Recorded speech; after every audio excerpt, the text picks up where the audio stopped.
It's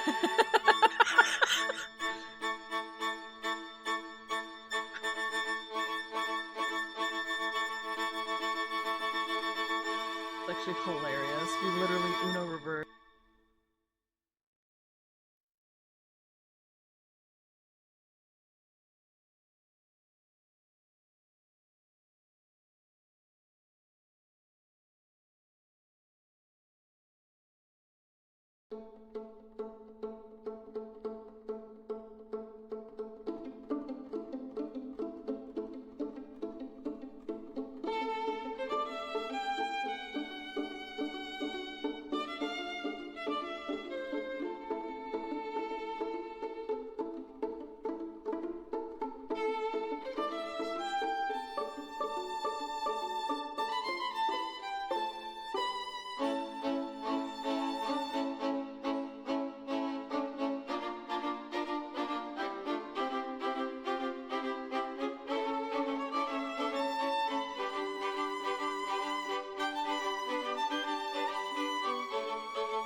Hello, everyone. Thank you for joining us on Life of Dice. I am Clay, your DM.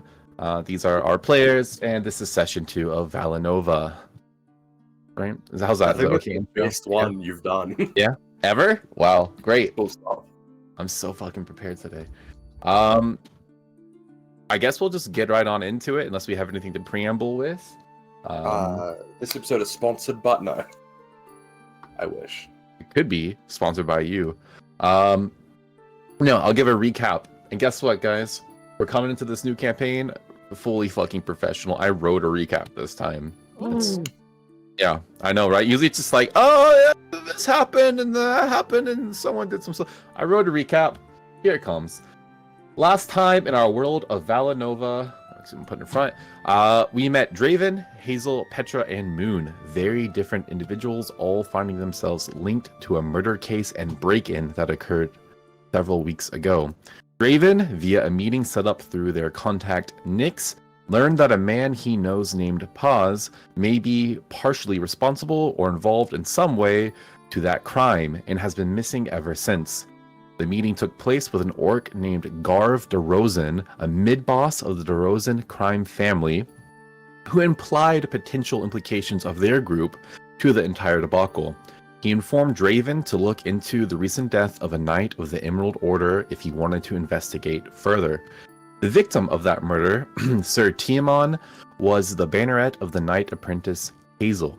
After a sad goodbye during Sir Tiamon's funeral procession, Draven met up with Hazel as she straggled behind and began to question what she knew in order to unravel the yarn of events. Aimless within the Order after the passing of her banneret, and with her future in question, Justicar Ethbert of the Emerald Order lets Hazel know that solving the mystery of Sir Tiamon's death may be the best way to prove herself, and gives her a clue from the scene of the crime, a business card for an attorney named Seodoc Goodbottom. Together, Draven and Hazel head off to figure out what they can. Petra Shadowvale, mother of 17 and longtime friend of Doc Goodbottom, also notice his disappearance after he fails to attend a family function to celebrate their newest grandchild, Adriana, and through a city guard named Vermeyer, learns of his last known location, a shop down in the dredges by the name of Plant Shop. After finding some time in her busy schedule to head that way, Petra meets a man named Moon as he returns from a community dinner with his family and extended circle. Draven and Hazel also meet Vermeyer when they go to investigate Doc Goodbottom's law office and are similarly pointed to Plant Shop. With some conveniently orchestrated timing that nobody should look into too deeply, Draven, Hazel, Petra, and Moon all end up meeting together. Realizing they may all have a connection to the same case, the group attempts to open the safe of Moon's also missing sister in hopes of finding some sort of clue. After some trial and error, Moon figures out the combination to the safe, the date of his father's imprisonment, and discovers inside several magic items, letters, and a locked notebook written in Sylvan in a difficult cipher. After having Petra's son Vonrum visit to identify the items, the group is left with more questions than answers. Unable to break the code of the notebook themselves, Moon sends a bird to her sister Eleanor to ask her to visit and give it a crack. And that is where we pick up. Isn't Petra and Draven still coming back? Question mark? Oh yeah, they also went to take Vonrum back to his library. What time of day was it again? Wasn't it like getting? It's been like a full day, right? Yeah, because that trek alone is hours there and hours back. We took him during his lunch break, and he just wound up taking like a 7-hour lunch break. Yeah. So what is it? Night now? When they leave, yeah, probably night. Yes, I think I actually said they arrived. No, fuck. When did they arrive? No, time is getting complicated. Okay, you can change the canon now. Hold on. So, you guys got there, I said it like dawn-ish, and Petra was making breakfast. It wasn't long after everyone arrived that you guys went to get Vonrum to begin with, which that's like hours to go there and back. So it's like definitely night. And then Vonrum leaves pretty quickly afterwards. So yeah, you guys left in the middle of the night. And won't be back until the day. Right. Well, probably just go to sleep then. What a long day. Especially for those traveling. That's just not a fun day. It is not common to travel in the city so far, so often, back to back. I feel like Draven would be used to just kind of like falling asleep wherever. So like on the like cart ride back, he's just passed out. You see Vonrum is there, just kind of like at attention the whole time. Looking around, checking the surroundings, making sure there's no danger lurking. Petra tries to keep him distracted by bringing up memories from their childhood. Give me an example. What kind of things do they talk about?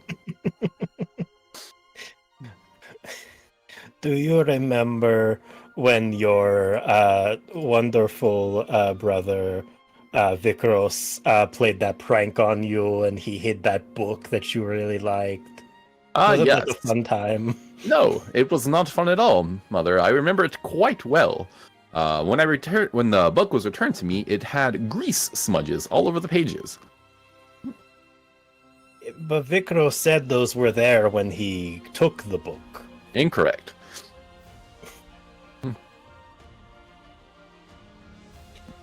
You know, I can never pick sides between my children. I have to remain impartial. I understand, Mother, but please understand, in this situation, I was the accosted. And what did I do when you two started arguing? You said, I can't take sides, and you let us figure it out on our own. And then I put you both in the same sweatshirt so that you two would get along. Yes, and then there was grease, not just on my book, but my clothing as well. Yes. Such happy memories. Such happy memories. Why is the brother so greasy? He's a greasy fellow, I don't know what to tell you. That's his character, he's greasy. As you mentioned the grease, you have fond memories of Draven being greasy before you press the dissertation. I bath bombed him. Please, that's a second level spell. What's the difference? Bath bomb does damage. Okay, go ahead. I think if the other two, if Draven and Petra are making their trek back and it is becoming night, I think Hazel will go up to me. Do you have a spare bed that I could use? Yeah, the one right there, like right next to mine. Or you can sleep in mine. Whatever you prefer. I can sleep downstairs if you want that too, I guess.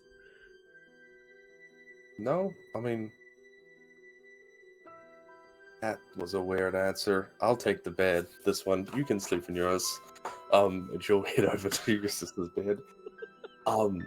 I think she spends, like, before she gets in bed, like 5-10 minutes, like, making the bed, like, super, like, military style, like, tucks in the blanket, and then spends the next 15 minutes kind of unbuckling the gauntlet on her right side to reveal that she's an amputee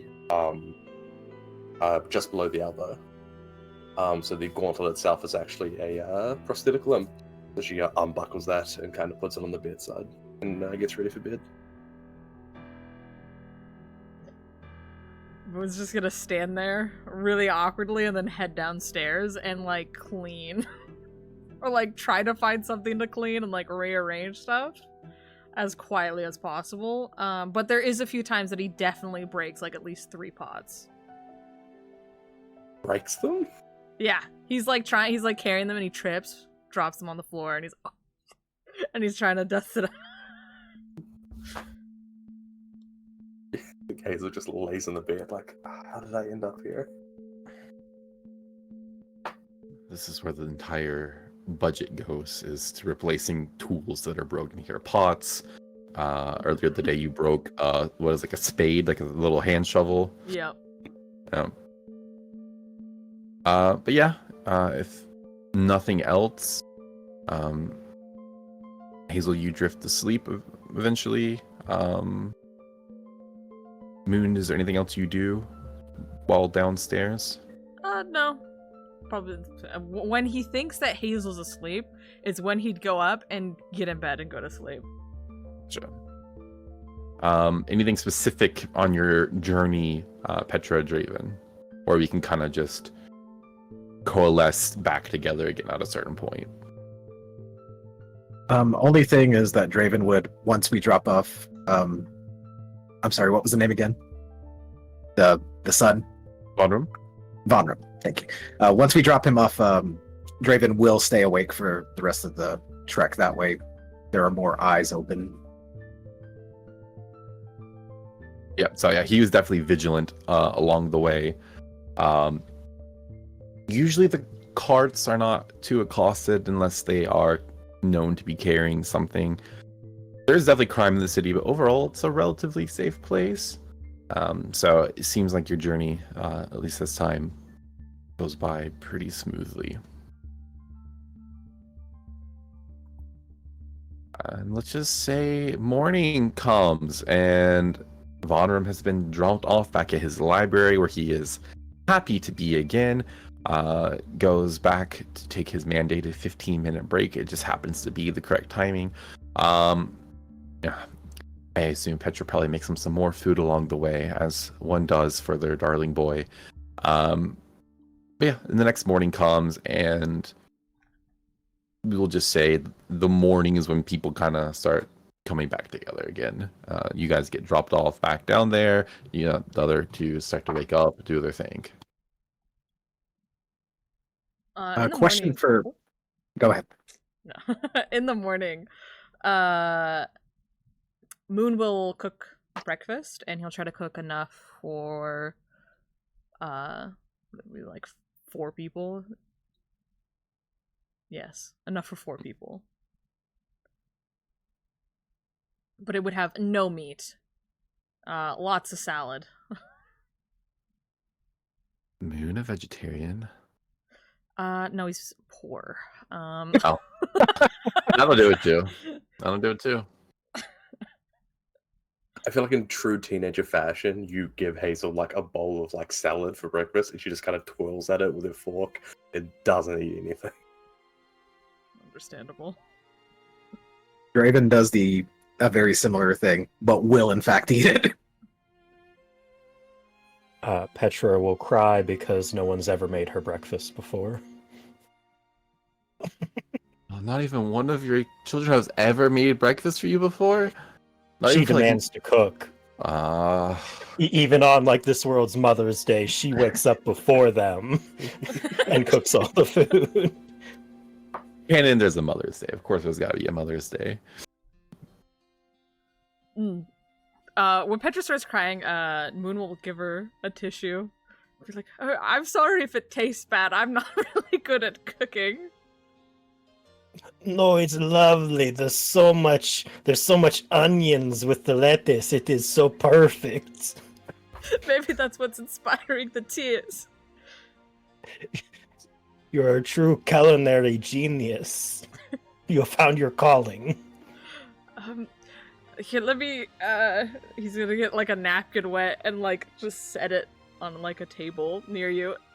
The onion aura is, like, attracted to water. It's why it attacks your eyes. So if you put something wet, it'll go to that instead. Hopefully you'll be able to enjoy your salad more. I'm sorry. I think Hazel's gonna turn to Draven just super quickly, like under her breath, be like, What do you think quantifies? How many ingredients is required to quantify a salad? Because this is just a bowl of onions and lettuce. Honestly, I think that does it. I mean, it's a very simple salad, but I think your standards of salad are far too low. listen, I haven't eaten in like 2 days. I gotta be thankful for what I have, even if my breath's gonna smell worse than usual. With that, there's a big bite of just like of onion.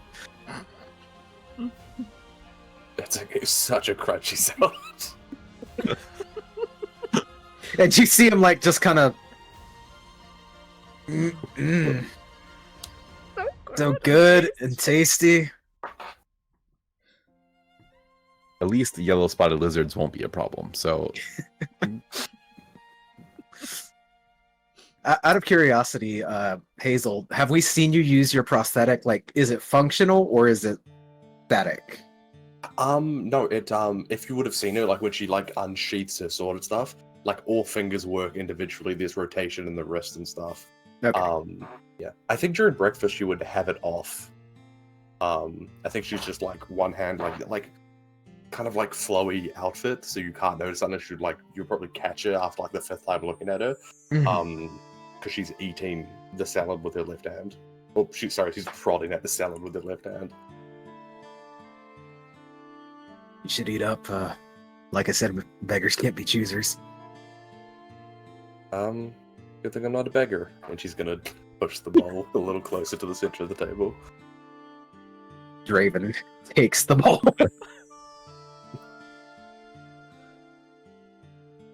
Yeah, I'm sorry, but my tomatoes were they're not, like, ripe yet, and I don't want to give you guys underdeveloped tomatoes, and putting, like, chickpea or beans in a salad felt wrong, so if I only had lettuce and onion.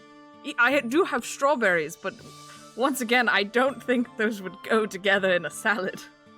Unless you want it to. No, this is the best meal I've had in days. It's incredibly nutritional. It's good for your health.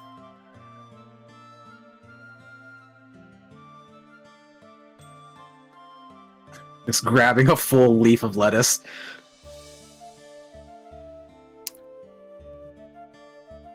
Anyway, someone died a couple weeks ago. Are we any closer to figuring out what the fuck just happened? Yeah, how'd it go with deciphering that book, by the way? I got as close as I could, but unfortunately, I'm not trained to be a mage. I'm trained to kill them. So certain things like this are a bit out of my wheelhouse. you get a sense that you did really, really well in your deciphering of it. It's just something that will take maybe multiple checks to finally crack. That you did make some ground on it, but it's eluding you in its entirety still.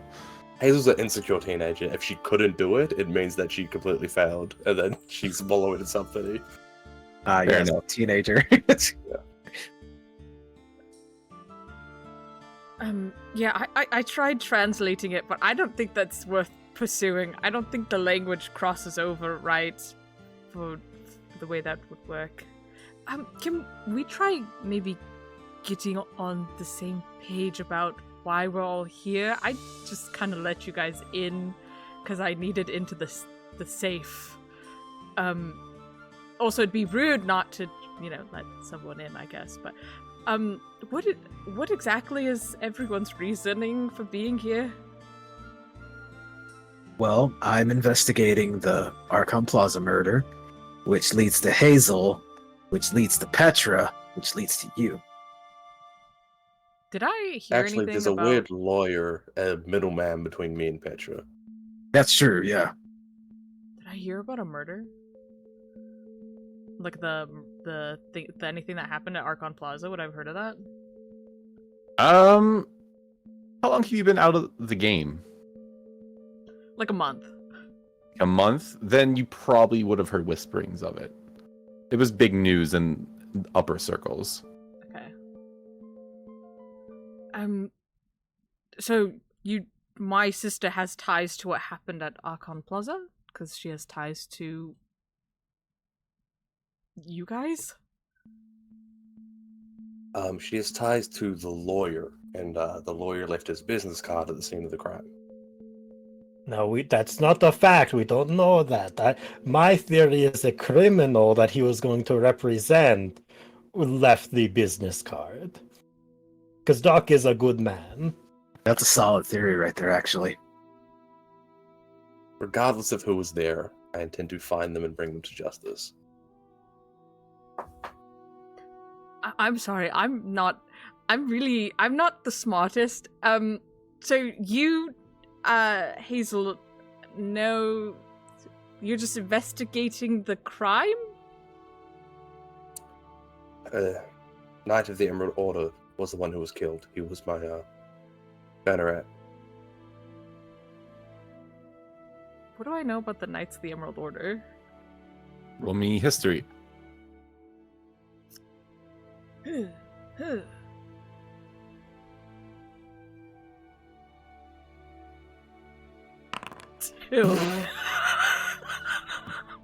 You know the Knights of the Emerald Order are knights, and they often wear emerald-colored armor, and they consist within an order, which is another word for group.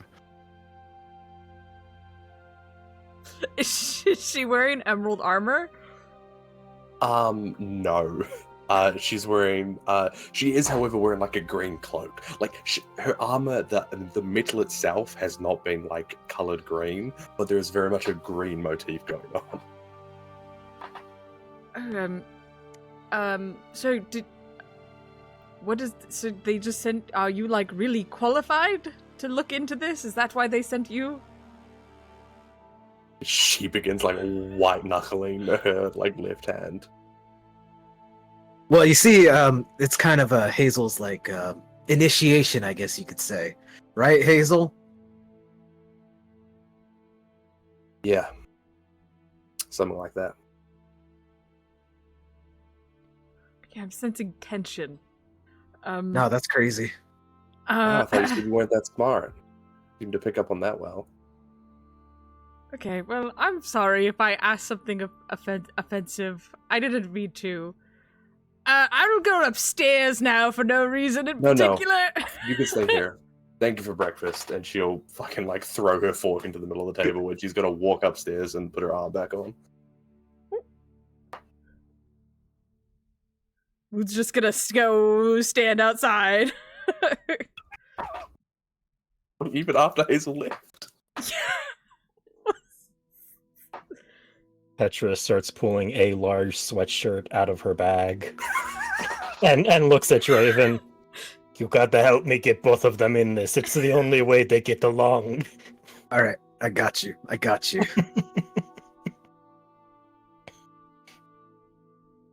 And yeah, Draven's committed. He's going upstairs again, Hazel. Hey, Hazel. What's up? Petra kind of wanted to show you something downstairs. I already had breakfast. What else do Not- you want? It's something really cool.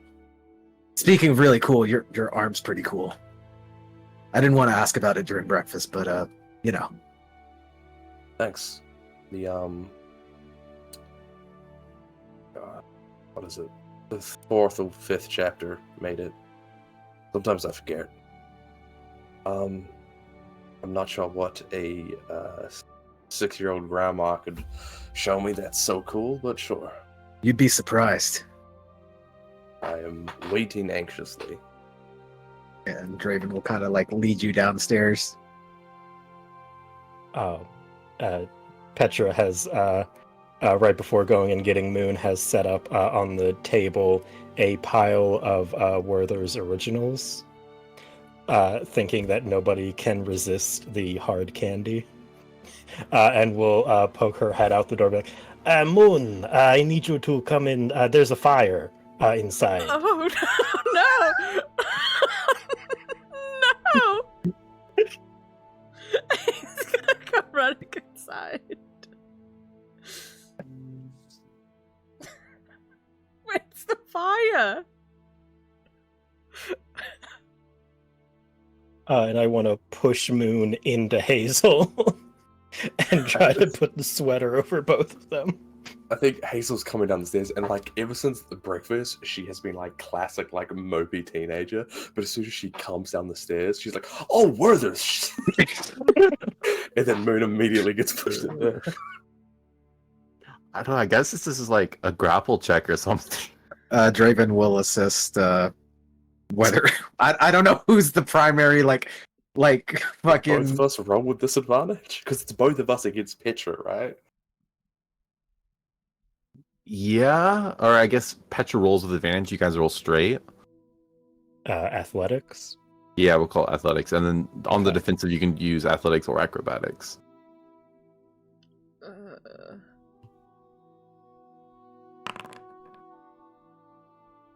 That is a 13. That is a 17. Which Petra, you got a 17, right? I got a 19. You got 19. Oh, +2. Okay, I just saw the dice +2. So yeah, Petra, you are able. They are pushed together, and suddenly it is quite a large sweatshirt. It just kind of right over the two of you. You feel your heads come out of the top. As you scrum around, you end up with one arm here, the other person's arm is here, and you are together in. Oh, I'm so sorry. I don't know where this sweater came from. I didn't do I'm it. gonna skin that fucking cat, and then like Hazel like leaps, but since there's two people in the sweater, they both like end up eating shit.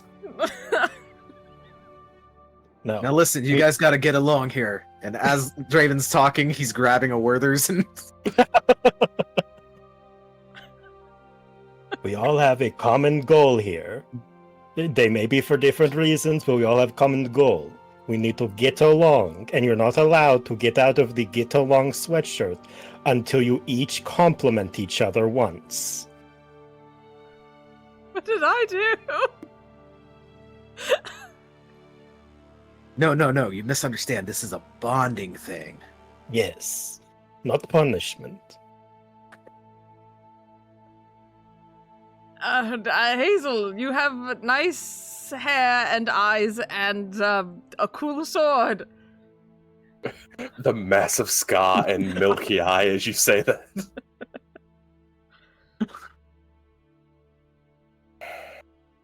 Your salad was nutritious.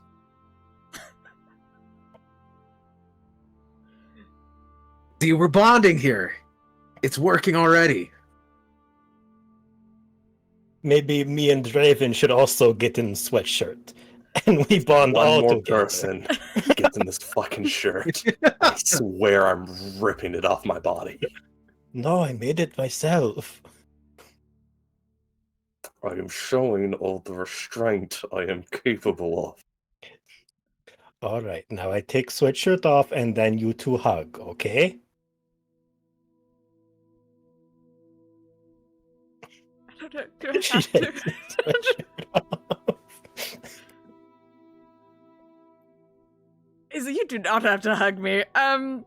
No, you do. Staring daggers at Moon. What's my big? I didn't do this. It's not my fault. You get Werther's original after you hug. Damn it, I committed to it a bit early.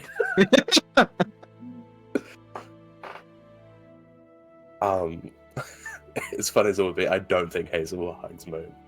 I think she is indifferent for the foreseeable future. She does not antagonize him any further, but no hugging happens. All right, we'll work on that. I said at the top of this session, I was like, I don't really know how this session is going to go exactly. I didn't picture like this, that's for sure. You've never had me in a game before. Werther's original are now canon. Oh, that's This what is I the love. origin.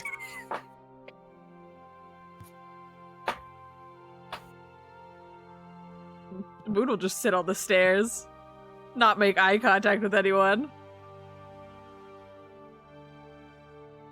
All right, so we want to try that book again. More bonding. Oh, I think I'm getting as far as I. No, you go. I was gonna say I invited my sister over to help. Oh, okay, cool. I don't know when she'll show up though. She's a very busy woman.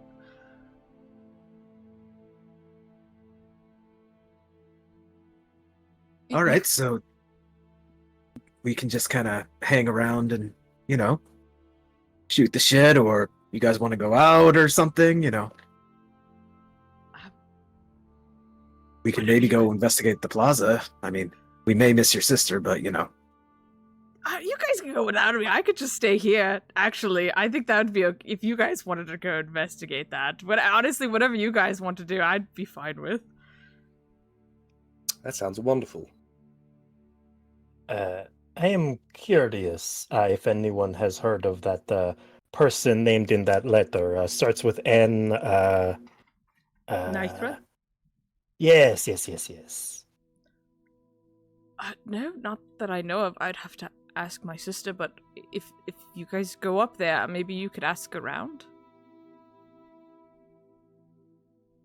yeah, we can do that. Sure. I'm just eager to get there. I mean, we've been sitting around dealing with safes and letters this whole time. The crime scene is literally right there. All right, so let's go. All right. Moon, So- you gotta come with us, though. It's pleasant over there, and I think it's a good bonding experience for all of us. Yeah.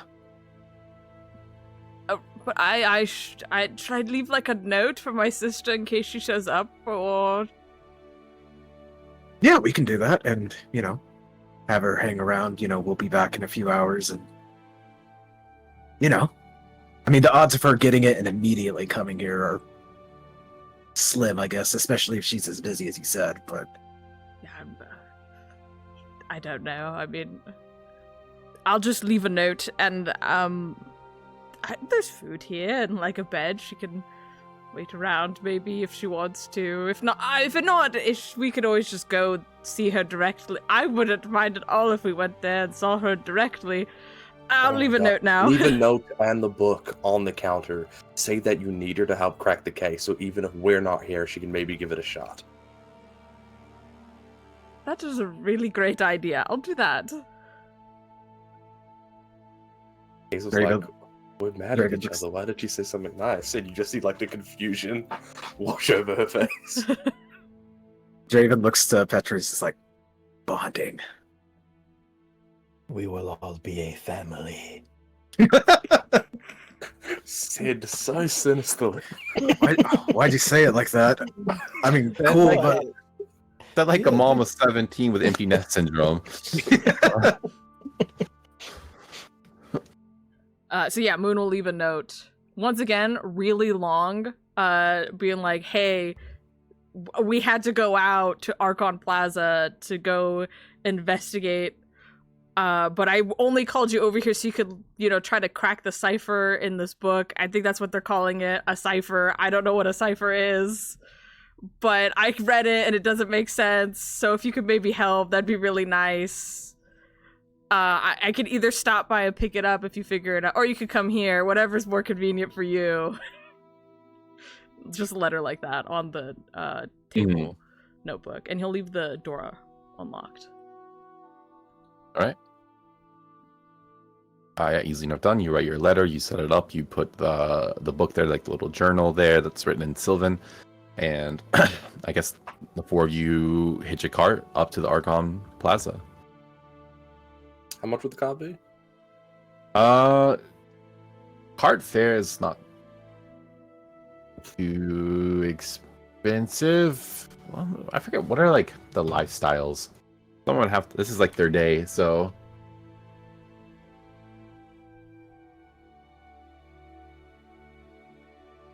I'll give you an exact cost in a second. So it's booked like per cart, not per person, so I'd say it's like 2 silver. Oh, yeah, Hazel gets it.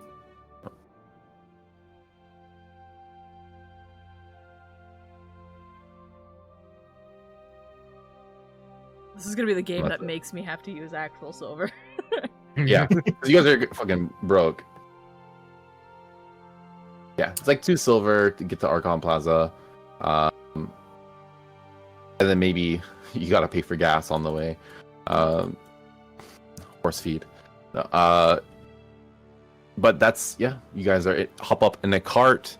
The driver's in the front. You guys kind of get on the back. It's not like the kind that has like a wagon on the top or anything. It's just you guys are in the back. There's like little benches, and there's like 2 of you next to each other, facing the other 2 of you. Your knees kind of knocking together a bit, and you head on up that way. Anything while on the journey from y'all?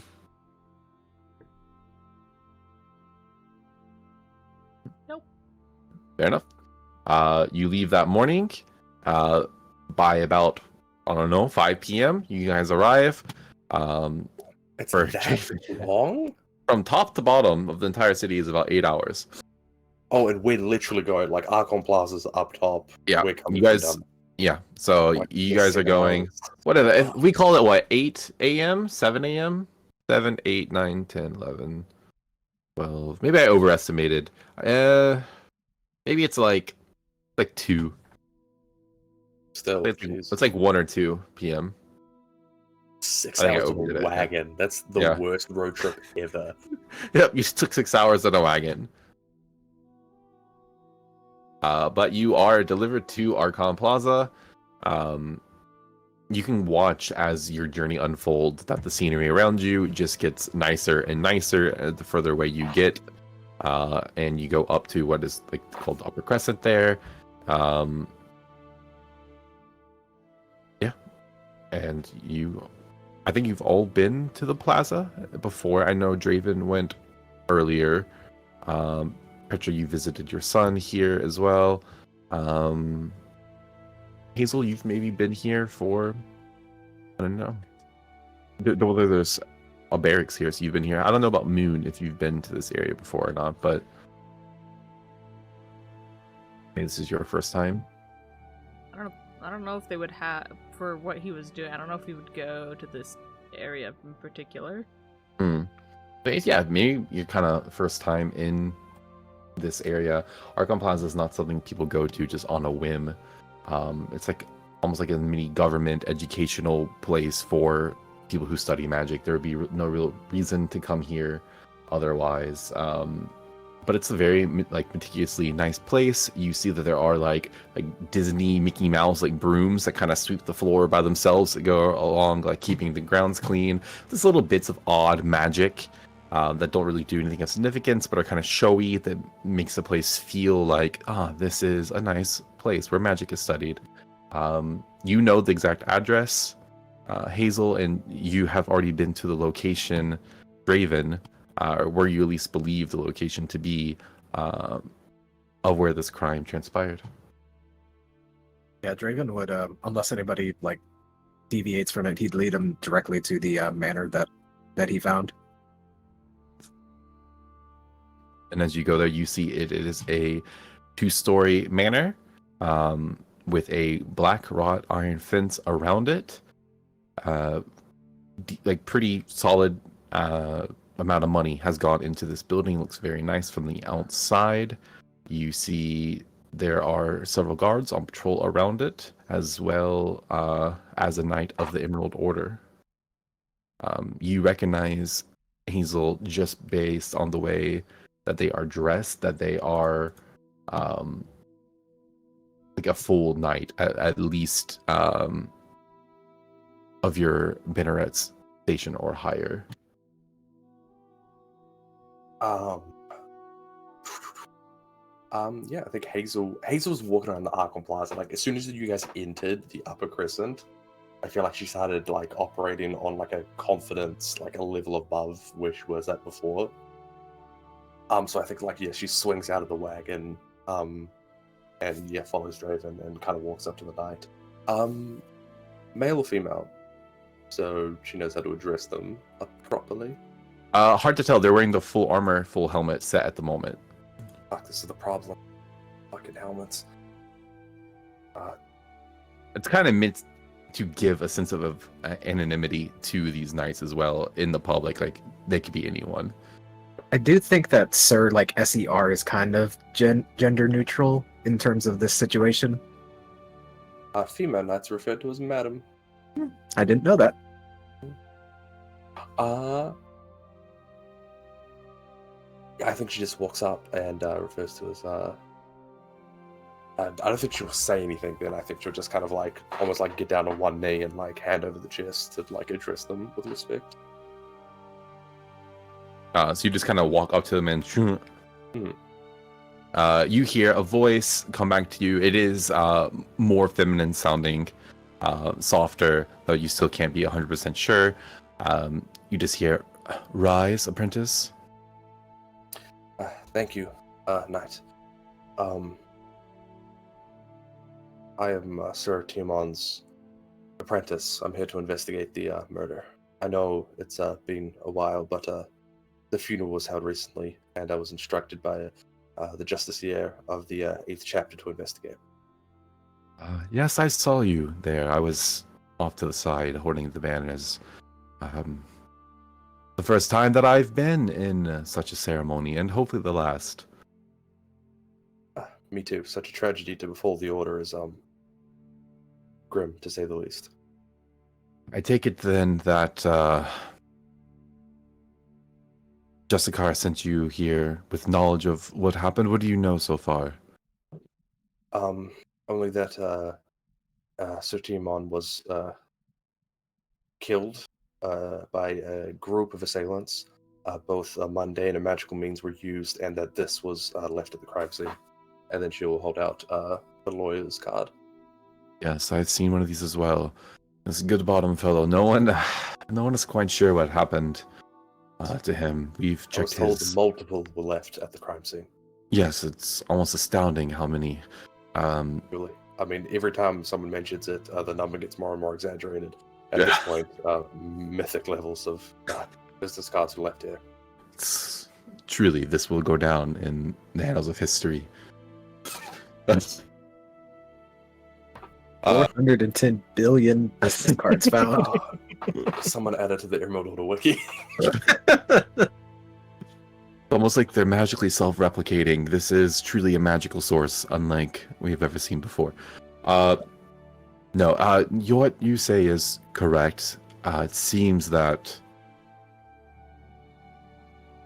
Good Bottom and perhaps multiple other assailants assisted one another in taking out Sir Tiamond, as well as the other city guards that were present here. Their bodies were found not too far away, shoved in a back alley unceremoniously. A disgusting crime. Absolutely.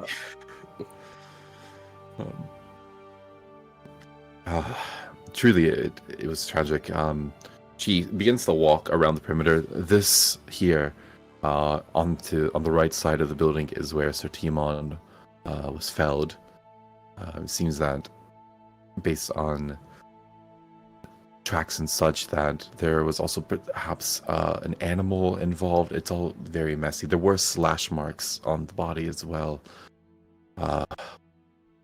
But the most concerning part was the use. There was on his armor traces of magic, and on his body as well, force that seems to have come from a magical source as well.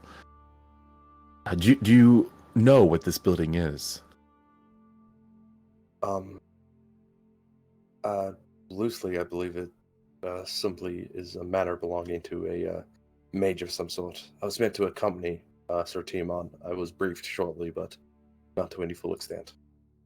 Yes, we always have a knight on guard here because this is a place that houses many magical artifacts.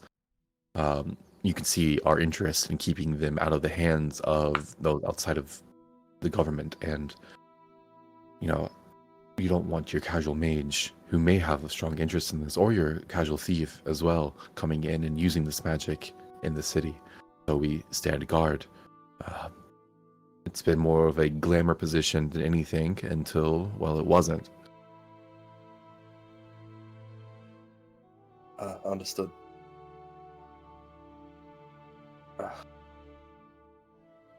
Do you have any information about what changed? What all of a sudden would entice people to target?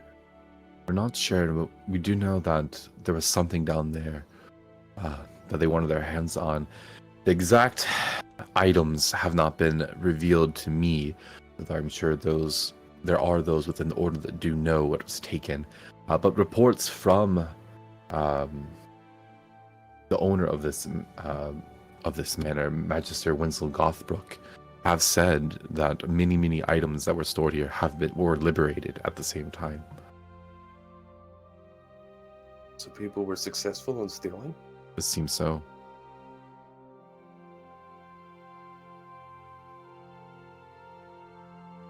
So whoever did this got away? Yes, but we're not sure where to. There's so many questions about this that even the order is unsure.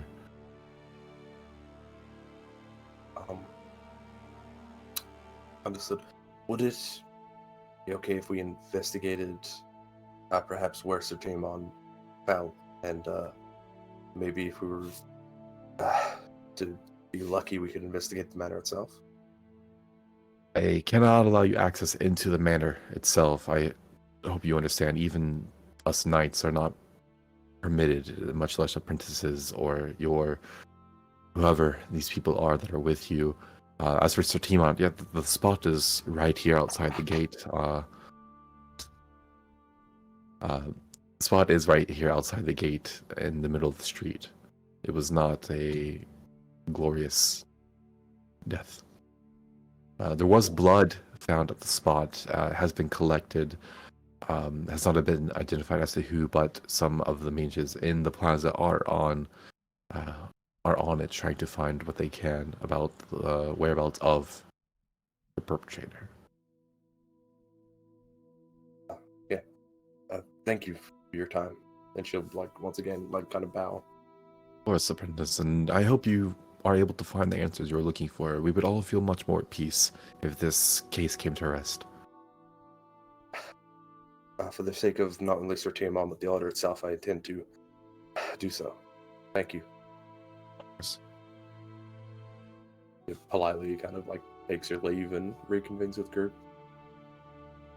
The Emerald Order doesn't seem to know much about what happened, and apparently we're not permitted to investigate further, unfortunately. However, it seems that certain magical items were actually taken from the home, so if we can't track down the people, maybe we can track down those. Okay, that sounds like a plan. So that means that the group got away, right? Assumedly, that's what it sounds like. If they were there to steal from the manor, which it sounds like it houses a rather fine collection of magical items to keep them out of the hands of mages that would intend to use them for ill purposes, which I'm assuming these thieves fully intend to do. Brave not to presume, but you seem well versed in perhaps the seedy underbelly of the city. Did you track down any powerful magical items that are floating around? I'm offended by that presumption, but you are correct.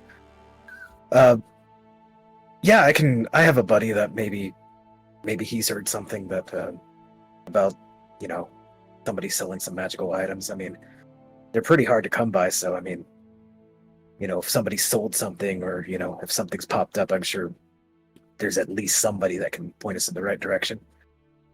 And to help I guess whittle your search down, we're not talking about just I was gonna say a +1 longsword, but that's not what that would be called. We're not talking about just standard enchantments. These are apparently incredibly powerful artifacts. Okay, well, if there are whispers about it, then it should be a little bit easier to track down.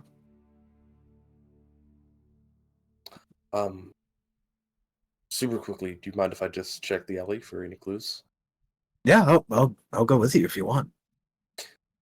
Sure. You guys all seem rather experienced in your certain skill sets, so maybe we can all have a look. bonding. I like it.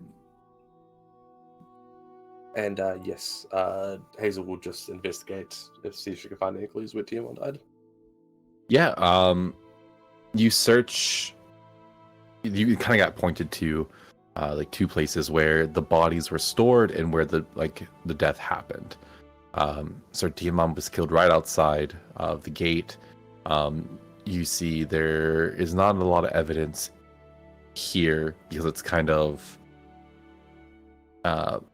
very presentory. Like, people see this area very easily that are walking through here. It looks like it's probably been scrubbed clean.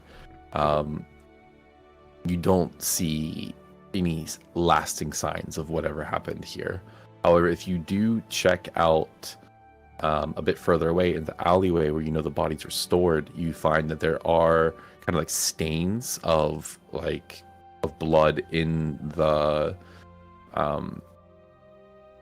concrete's not, or like the stone. That's it's like a kind of brownish, grayish stone where the blood has kind of seeped into in certain places and changed the coloring of it. You can see there's almost like drag marks at a point, and then where the blood had pooled, where they had sat and not been found for what seems to be maybe a little bit too long.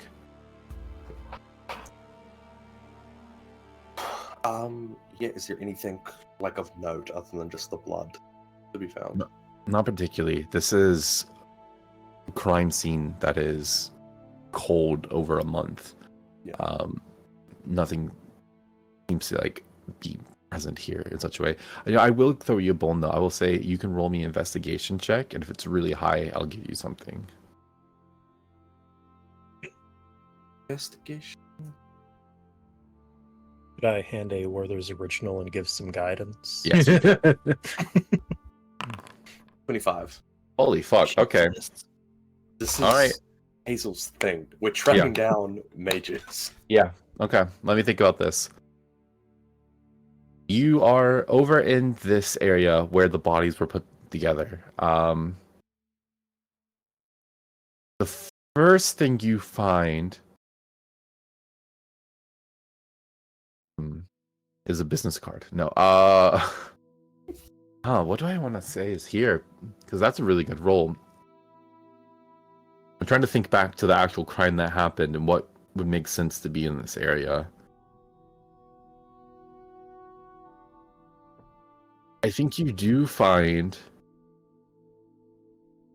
hair here of a golden nature that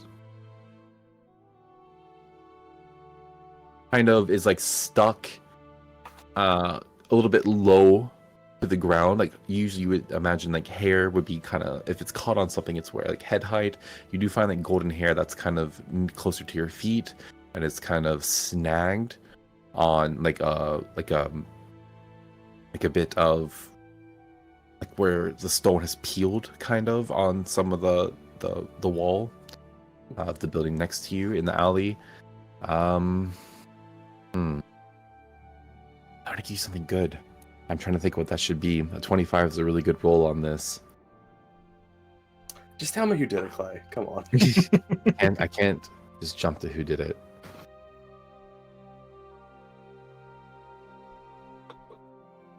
I'll also say that you notice in the blood streak, there is a bit of a footprint left over. And that footprint is very large, more than would be of a standard human. You would imagine that a half orc or a full orc, maybe a dragonborn, something like one of those very large race Goliath. It is a footprint fitting someone of a larger race that you could kind of tell barely impressed in there is the heel of one of those footprints. Okay.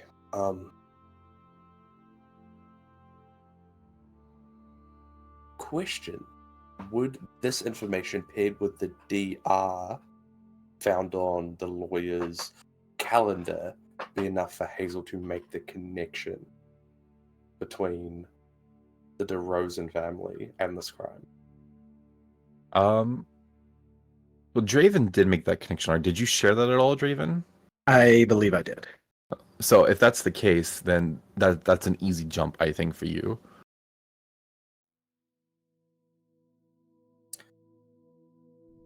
We think that the DeRozans orchestrated this. Seems to be a half-orc footprint, or a creature of that size.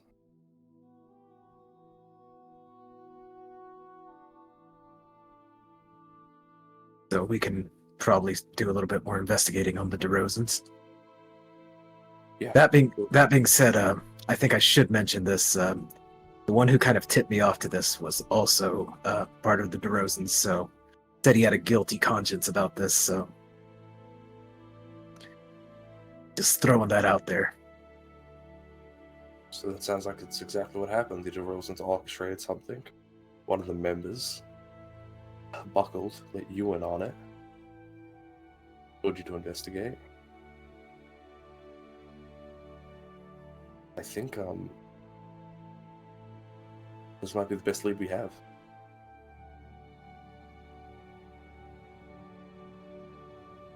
All right, sounds good.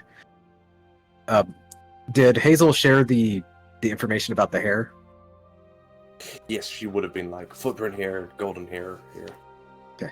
Draven's gonna take the hair, kind of like feel it. Does it smell like dog hair? Roll me survival.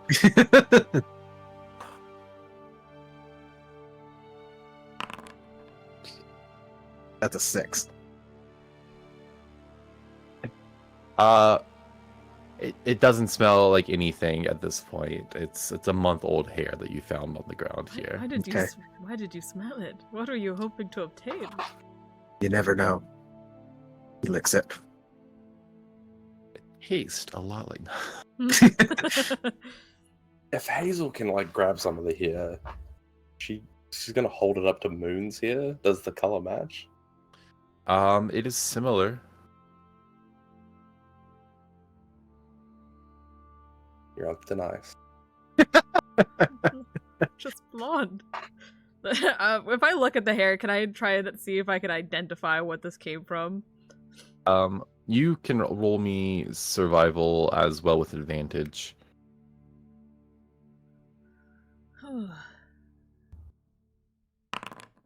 19.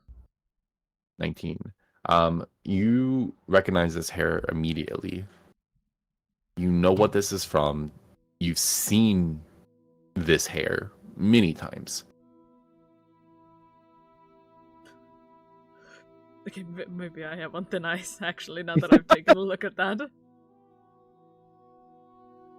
It's Do you know definitely something? a wild shape.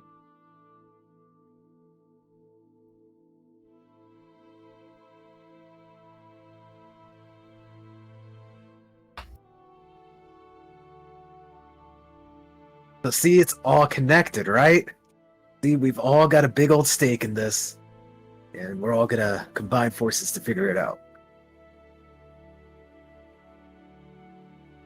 I find out that your sister or anyone you know was involved in his murder.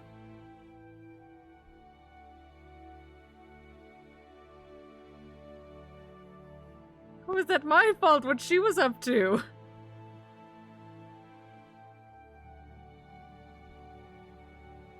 I'm sorry, Petra. It sounds like you were going to say something. Petra kind of side-eyes Raven and like opens up her bag and subtly shows the sweatshirt again.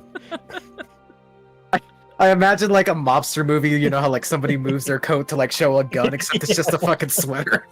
Long sweater. Well, let's not jump to conclusions. I mean, you know, still early. We can go see my buddy. We can ask him about the magic items.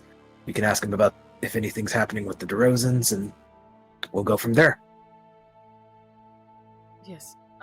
Plus, there was the letters about the people going missing, and so this is definitely tied to that as well if my sister was here. And, if items have made it out, why are people missing then? What happened to them after they stole the items? Criminals hiding going on the run after committing a crime. Not the biggest leap in logic. Okay, well, my sister's not a criminal. So. And, you know, do you think it's all criminals going missing?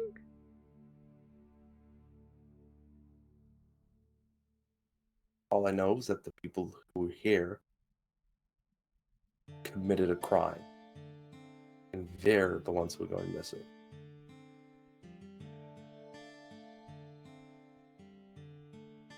Okay, well, let's just try to find out more. I don't like jumping to conclusions.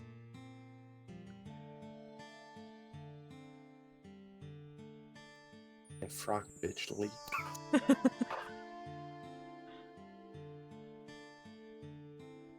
So the game plan is to go find Nyx and Yes. Okay. It's like another 8-hour trip. I don't know. it's Nick, not- Nick gets around. Nyx stays in the cage though. Oh, Nyx does doesn't he? really leave the cage, yeah. Yeah, this is not a city that's meant to be traversed district to district in general. It's not set up in a way where people have mobility, which is part of the reason there's such an income inequality, because you can't even move throughout the city well. But you guys hop on another cart, start heading down to the Crimson Cage. Public transport apparently is very good in this city, at least. You got people taking you where you need to go. Pay your 2 silver, you hop on down, and yeah, it's gonna be like it's like midway from where you're going. It's like another 3.5 hours or so to get to where the Crimson Cage borders are.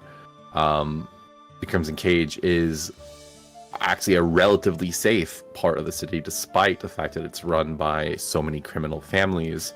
But it's because of their presence that the strife happens between them and those that are just kind of out and about. Usually aren't accosted too much. They're pretty much left alone out of like a sense of you got nothing to do with this. You know Draven very well, the different territories of the different crime bosses here. There's several really powerful families. A lot of them are like small families that work for the more powerful families. You know where to go, where not to go. You have no real trouble, I would say, navigating this area. You also know Nyx's general haunts, where he likes to slink about. He is one of very few goblins in the city that are up. There are more that exist in like the waterways, several that work in the mines, but not that many here. He is not a difficult person to find. And I'd say after searching about for maybe an hour or so, you spot that big crooked nose, kind of sitting on like a barrel next to a table with like a big thing of ale outside of one of his most frequented bars. Nyx, buddy, what you up to?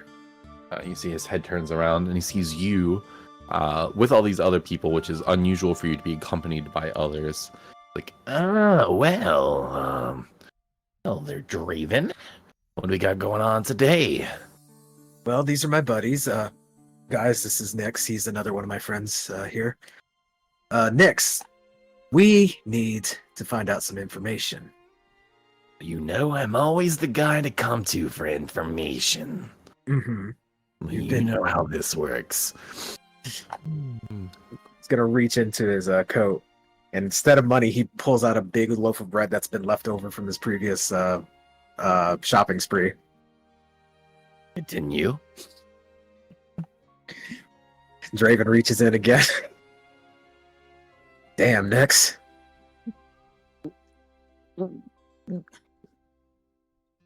He'll pull out a gold, slide it to him. Always appreciate it. I'll tell you what I know. All right, so first off, we have reason to believe that some pretty heavy-duty magical items have escaped the Archon Plaza, and I was wanting to know if you've heard anything about some illicit dealings with those items. Honestly, I haven't heard anything about that, and I think I would have. That's pretty big news. I don't know of anything like that coming through here. All right. Interesting. All right. Question 2. We had that meeting with the DeRozan guy, right? Keep it down, keep it down. Right. Have they been acting any differently than usual, or are they kind of keeping up to their old tricks? The DeRozan family has always been one that's odd. But it may not be a coincidence that you mentioned magic items and the DeRozans in one breath. And you got Legazi there, he's this wannabe wizard. Thinking he's gonna, study magic. Take over the whole Crage one day. I guess lucky for us, he ain't that good at it yet, but there's no telling what kind of dealings he's done to get his hands on some items, potentially, as you said.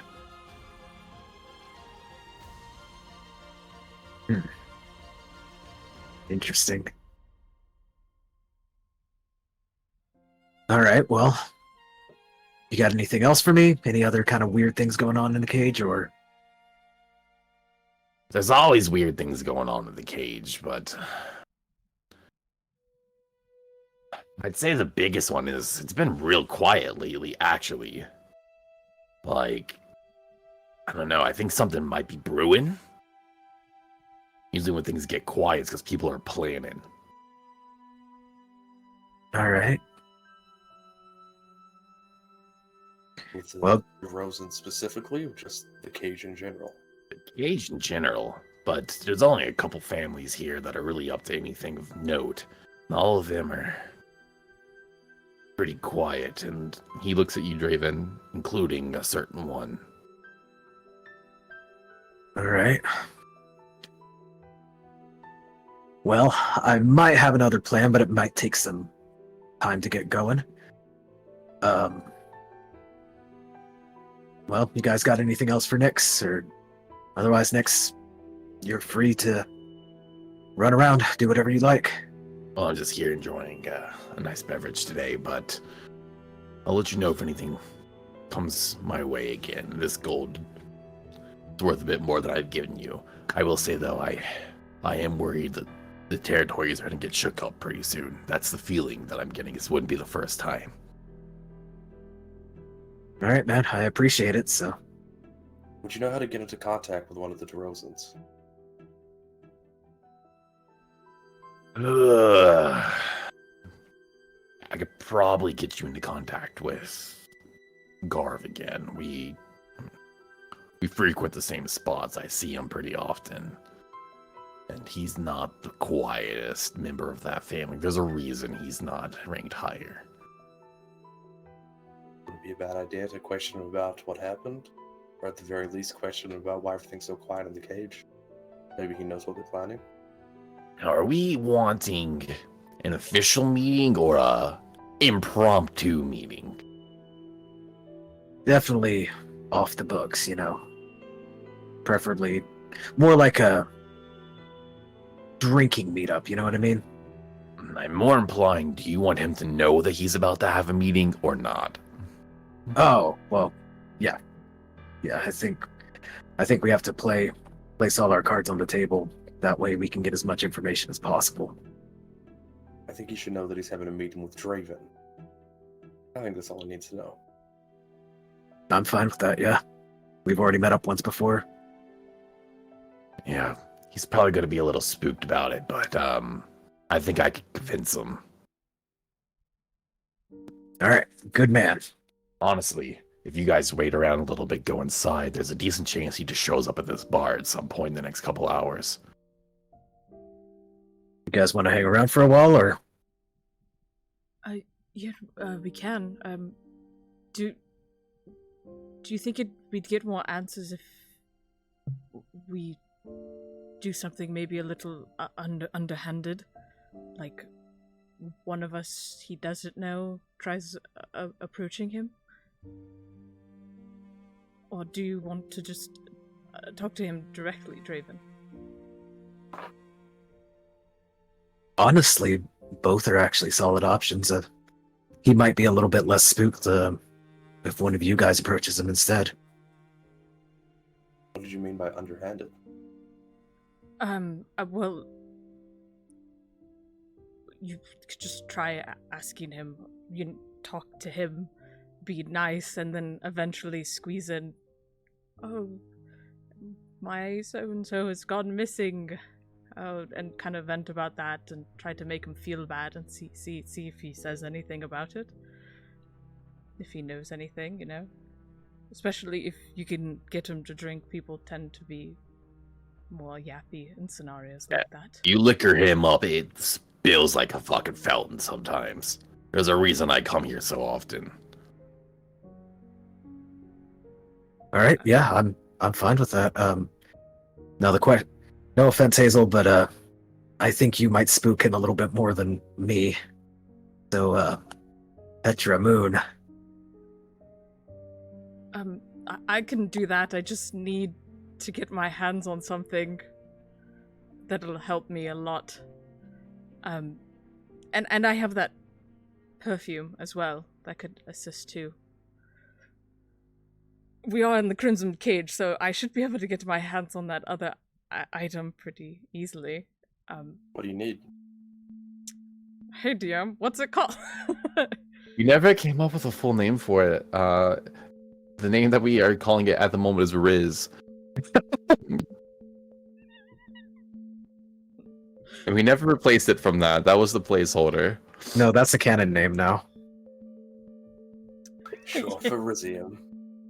Rizzium, yeah, it's a powdered ore called Rizzium. Rizzium. The Templars use it, obviously. Nix, is that where you get all your charming effects from? No, I don't touch that stuff. Rizzium? No, I don't fuck with it. I ain't got no Riz. I can tell.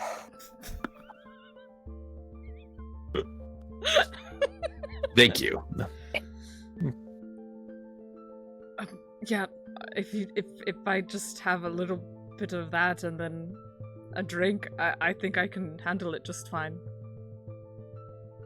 You need me to score you some Rizzium? I can get on that. I know people. Is that That's actually not a bad idea. what we're wanting to do? Get him looking up and talking to you. I mean, I don't know which way he swings, but either way, you kind of fit the bill. Thanks, I guess. Yes, that sounds like a plan. How about, do you know someone God, named... I hope you're more charismatic when you drink. It's not looking good. I'm sorry. Nix, do you know someone named Nitha by chance? Have you heard that name before? Nitha. I'm gonna roll to see if Nix knows Nitha. There's a chance, actually. I've barely met her. We'll say under 50. 36. Yeah, I know Nitha. She runs around the cage sometimes.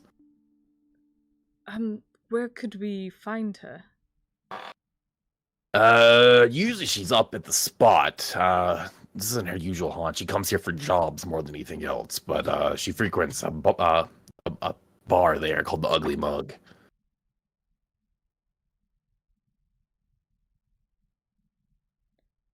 Do we want to maybe try finding her later, guys?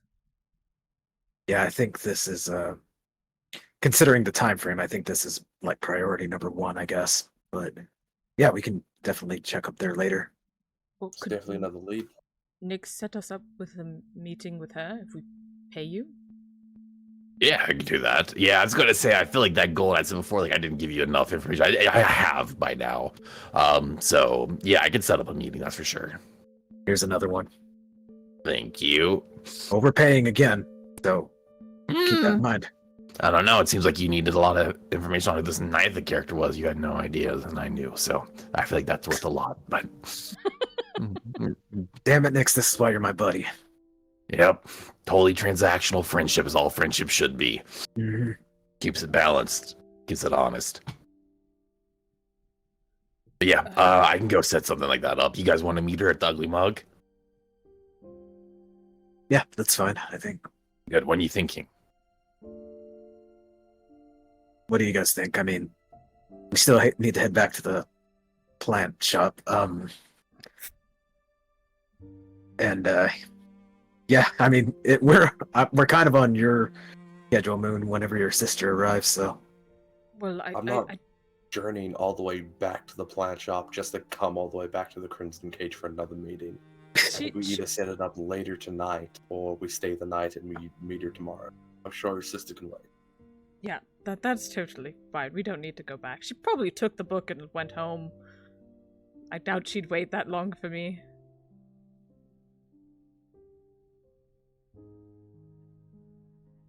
What are you thinking? When am I setting this meeting for?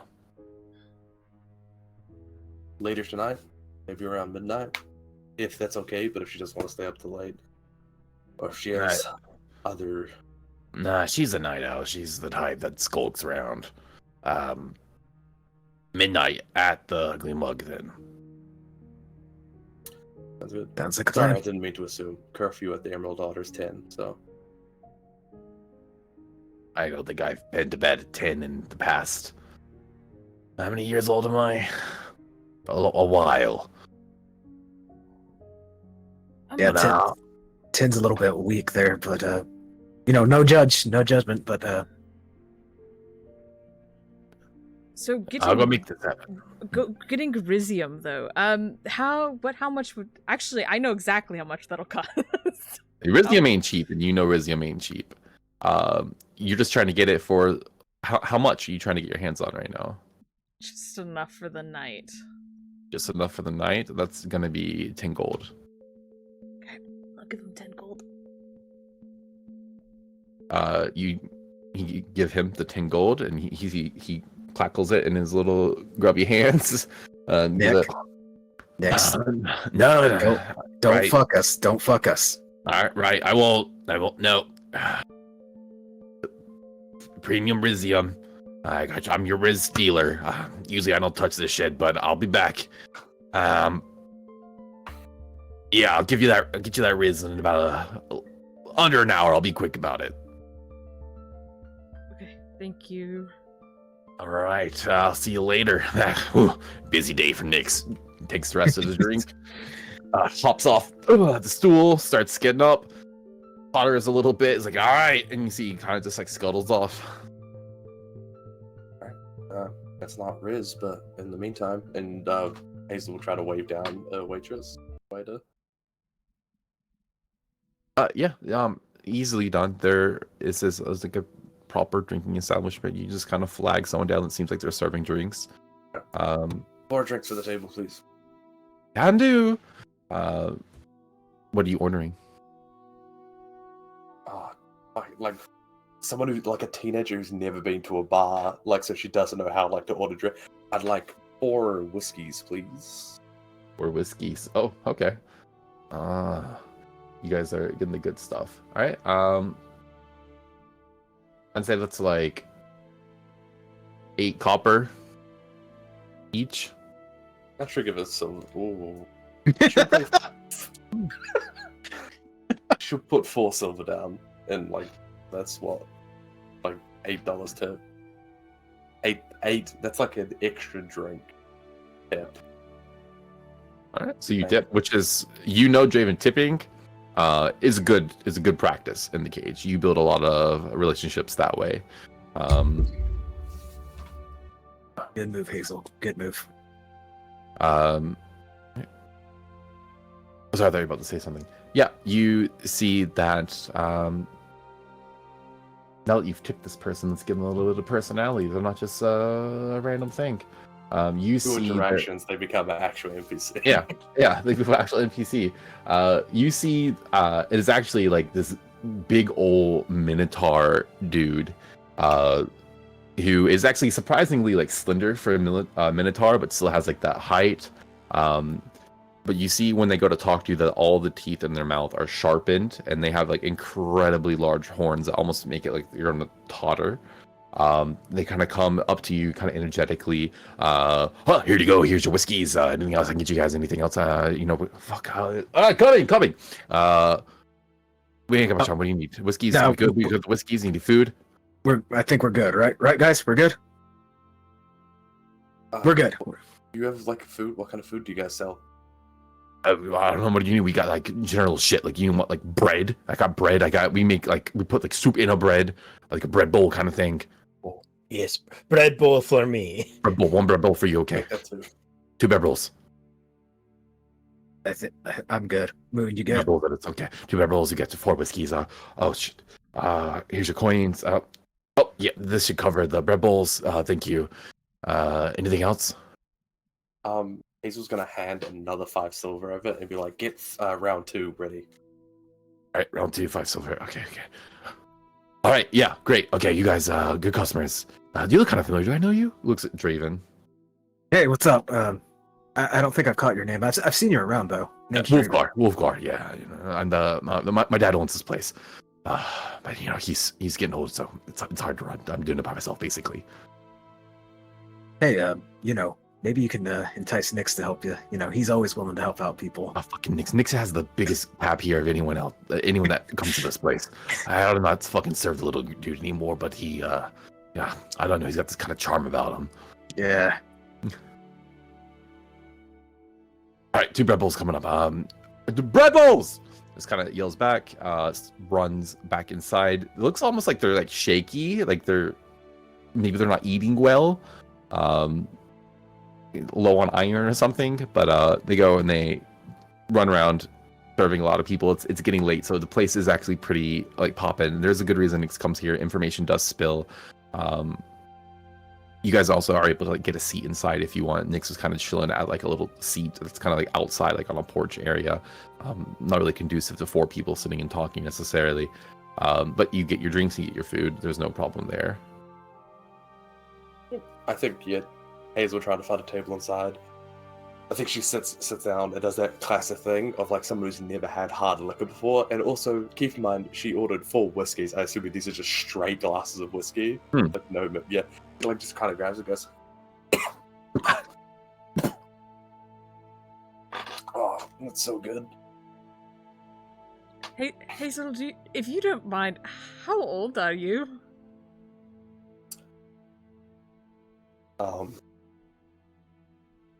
I'm an apprentice, so we don't become a knight until we're 18. I'm a year off. Oh shit! You are a child. It's the legal drinking age. Child is a bit derivative. Got more combat experience and much more education than most idiots in the city. Kind of keep it down, especially in this area. What? I had 1 sip of whiskey, okay? That's the drinking age. I don't know. This is like medieval land. 13? I don't know. People start drinking wine early. Like every bar has like a book, and it's like a spreadsheet of age to like species, and it's like a different number for each one. Yeah. Mm-hmm.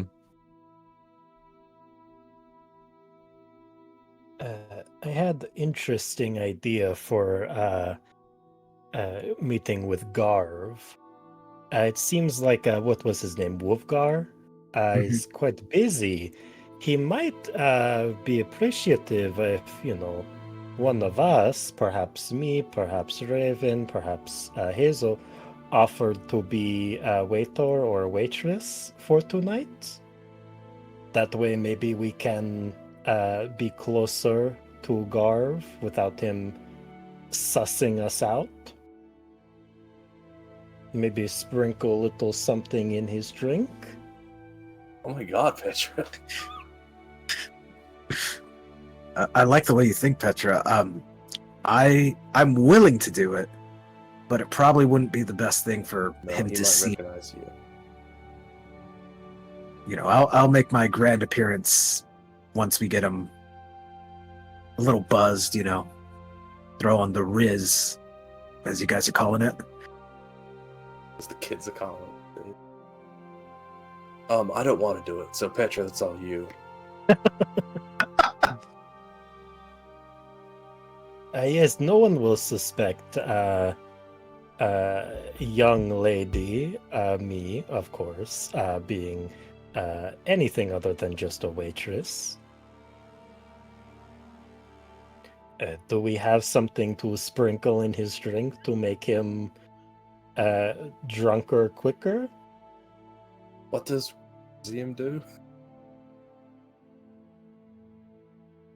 Rizzium makes you more charismatic, essentially.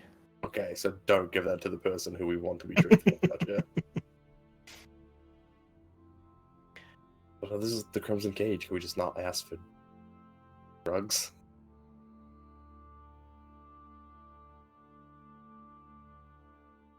Would Draven know what's like the strongest like liquor that this establishment has? Probably would be whiskey, actually. Okay. Draven will look to his whiskey. He's really debating it. Just pour more whiskey in his drink. It may taste a little funky, but that'll get him nice and loose-lipped, I guess you could say. Yeah, if you're gonna be a waiter, you can just serve him double. Which I know what it I'll tell that him. means. I'll tell him it's on the house. That way he'll be happy and he'll drink lots. But I'll of course give Wolfguard the money for it. Well, just save my drink, because I like Wolfgar. He's a cool guy, but this shit's expensive too. So Yeah, expensive, but it's good. Can I try to flag down the waiter? Yeah, you try to get Wolfgar is like running around. Seems like no one else is working here. You kind of just put a hand up. Come in, give me 2 minutes. You see he just comes around. Okay, what is it you need? Do you have like orange juice or something so we can mix these? Apple juice? No. Or, no. Do you No, have just, it? why would what? Drink it. You don't have any mixes? Draven just kind of. What the fuck do you think you are? Like, oh my god, like I'm usually not one to curse at my customers, but what do you mean orange juice? You just Sorry, drink straight Wolfgar. whiskey? Of course we just drink straight whiskey. What? Like, They're listen, kinda like, new to who the- is they're- this? They're kind of new to the area. You drink your drink and you put. It does the thing. You get your drunkenness. Like, what do you want from me? Flavor. This whiskey is the best flavor whiskey we have. Okay, never mind. Come on. Drinks are perfect, by the way, Wolfgar. Thank you. 10 I mean, out of 10. you got Wolfgar over here getting upset. It's usually not the kind of thing I get upset about, but oh my gosh. Like, oh, you got orange juice? Like, who asked that? Yeah, come on, Moon. This tastes delicious. This kid gets it. How old are you anyway? Yeah, don't worry about it, Wolfgar. I ain't worried about it. Yeah. What you guys need? You need more food? You need more drinks? What is it you want? Well, I have you here. I see you're spread pretty thin. Would you like some help for this evening? They're all young and busy and doing all their stuff, and I'm just little old lady. I need something more low pace. I could help you here. Perhaps pay for some of my drinks in the process. And if I could afford help, I'd have help. I can't really afford to pay you to help, even for a night. Like you said, I'm spread thin, and that's in more ways than one. Put my bread bowl on the house, and I'm yours for the night. Really? That sounds like Yes. a terrible deal on your end. Are you sure about that? Usually terrible deals end up backfiring in some way. Like, I'm going to owe you something later. I'm kind of worried about that. I'm really, really worried No. about it, actually. No, it's bread bowl. I fucking love bread bowls. I will owe you even after. Or persuasion.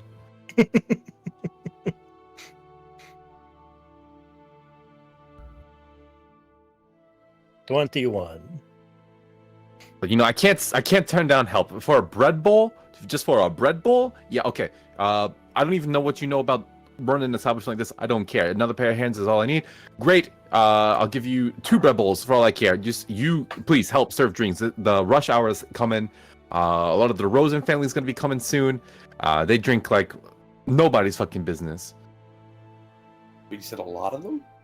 On it, boss. Well, yeah, usually, yeah, you got, well, I mean, I don't want to put people's business out there, but yeah, a lot of them come in here. We're in the edge of the Rosen territory.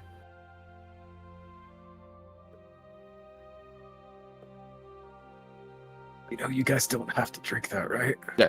Looks at Moon. You drinks cost double. All right, I'm gonna go. Petra will reach over and just kind of like touch the side of the glass and use prestidigitation to like make it taste like there's orange juice mixed in with it. And then kind of looks at Hazel like, I could make it a mixer if you want. I don't think that's necessary. She'll say that if, like, literally 2 minutes later, like, just between Hazel and Petra, she's like, hey, make this taste better. Orange juice or apple juice? Apple juice. Okay, appy juice for you.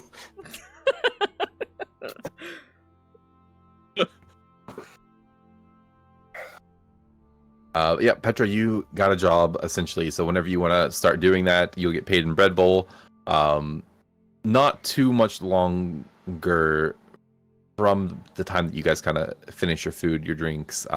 You see your good pal Nyx coming up again. Comes up, saddles next to you, Moon. All right, I got your Riz here. I hold up my hand. Yeah, puts it in there. I even got a little extra Riz for you on the house. I told him I was a first-time buyer. They always like to give you a little more so you get hooked.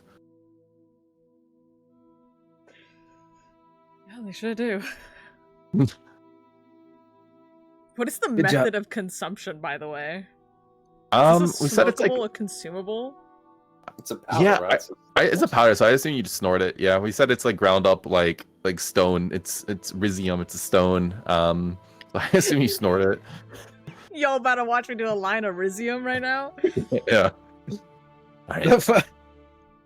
Well, I wash my hands of the Riz business after this, so don't come ask me for it again. But all right, I'm gonna go set up that meeting now with Nitha.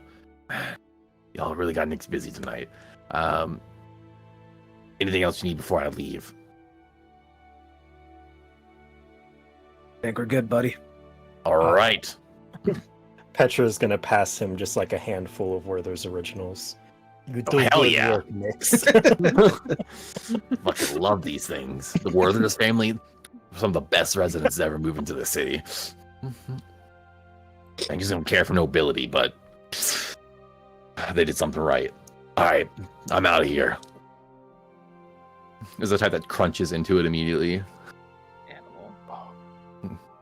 Animal. You see, he sees that there is a whiskey on the table, undrink, takes it, shoots it down, and leaves. Was it Draven's? Yeah. Draven was gonna stop him, and he's just like, "Good job, Nyx. You know, I'm proud of you, buddy." That's weird. It's weird to You're hear weird. someone say, "No, you're fucking weird." Yeah, man, you want to fight? Draven debates it for a second. He's like, "Nah, not today." Yeah, you could have taken me. I know you can't take me. All right, catch you later, Draven. See you, pal. All right, we'll see ya. Was there like a carrier pigeon like loft around the area?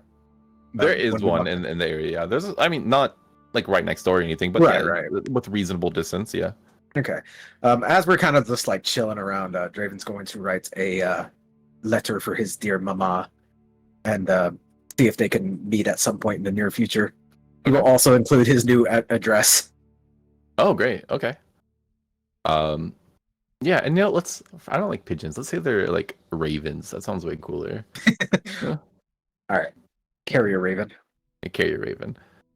Pigeons are gross. No, carrier raven, you send a message to your mother. Very easily done. Well, Draven's writing a letter to his mother. Moon's snorting a line of Rizzium right next to him. And no one in the bar bats an eye. Draven's kind of like, and here's just like the loudest snort ever, just kind of.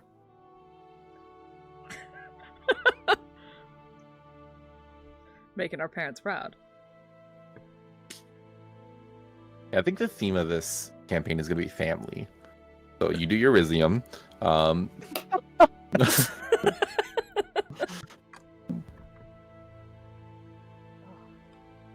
And then we never came up with a final mechanic for Rizzium, right?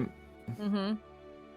So at least for now, I'm gonna say this is gonna give you -2 to intelligence, -2 to wisdom, but +4 to charisma. Okay. And you have advantage on all persuasion or deception checks.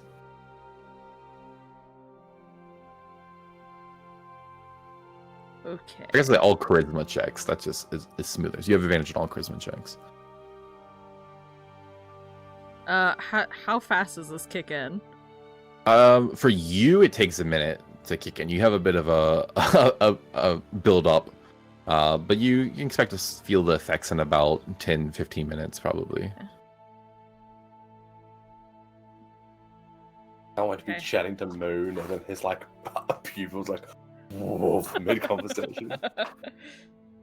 No, it's weird. I thought that took effect a lot quicker. Damn it, Nix! I think he might have gypped us. Oh no, this stuff takes a bit of time. It's best to also get crossfaded with some alcohol. You know a lot more about drugs than I was expecting. Well, you have to make money somehow, and I just need a little extra help, I guess. Did you sell drugs? Sell drugs? No. Took them, absolutely. Many drugs. Many drugs. Okay. I'm gonna go sit at the bar, kind of go incognito mode until the DeRozans get here. Do we have like a signal that we're gonna use, or do I just kind of mosey on up? I mean, if this goes completely smoothly, Moon gets all the information we need without any of us getting involved. Besides Petra over-serving him, of course. Should there be a signal if things go awry?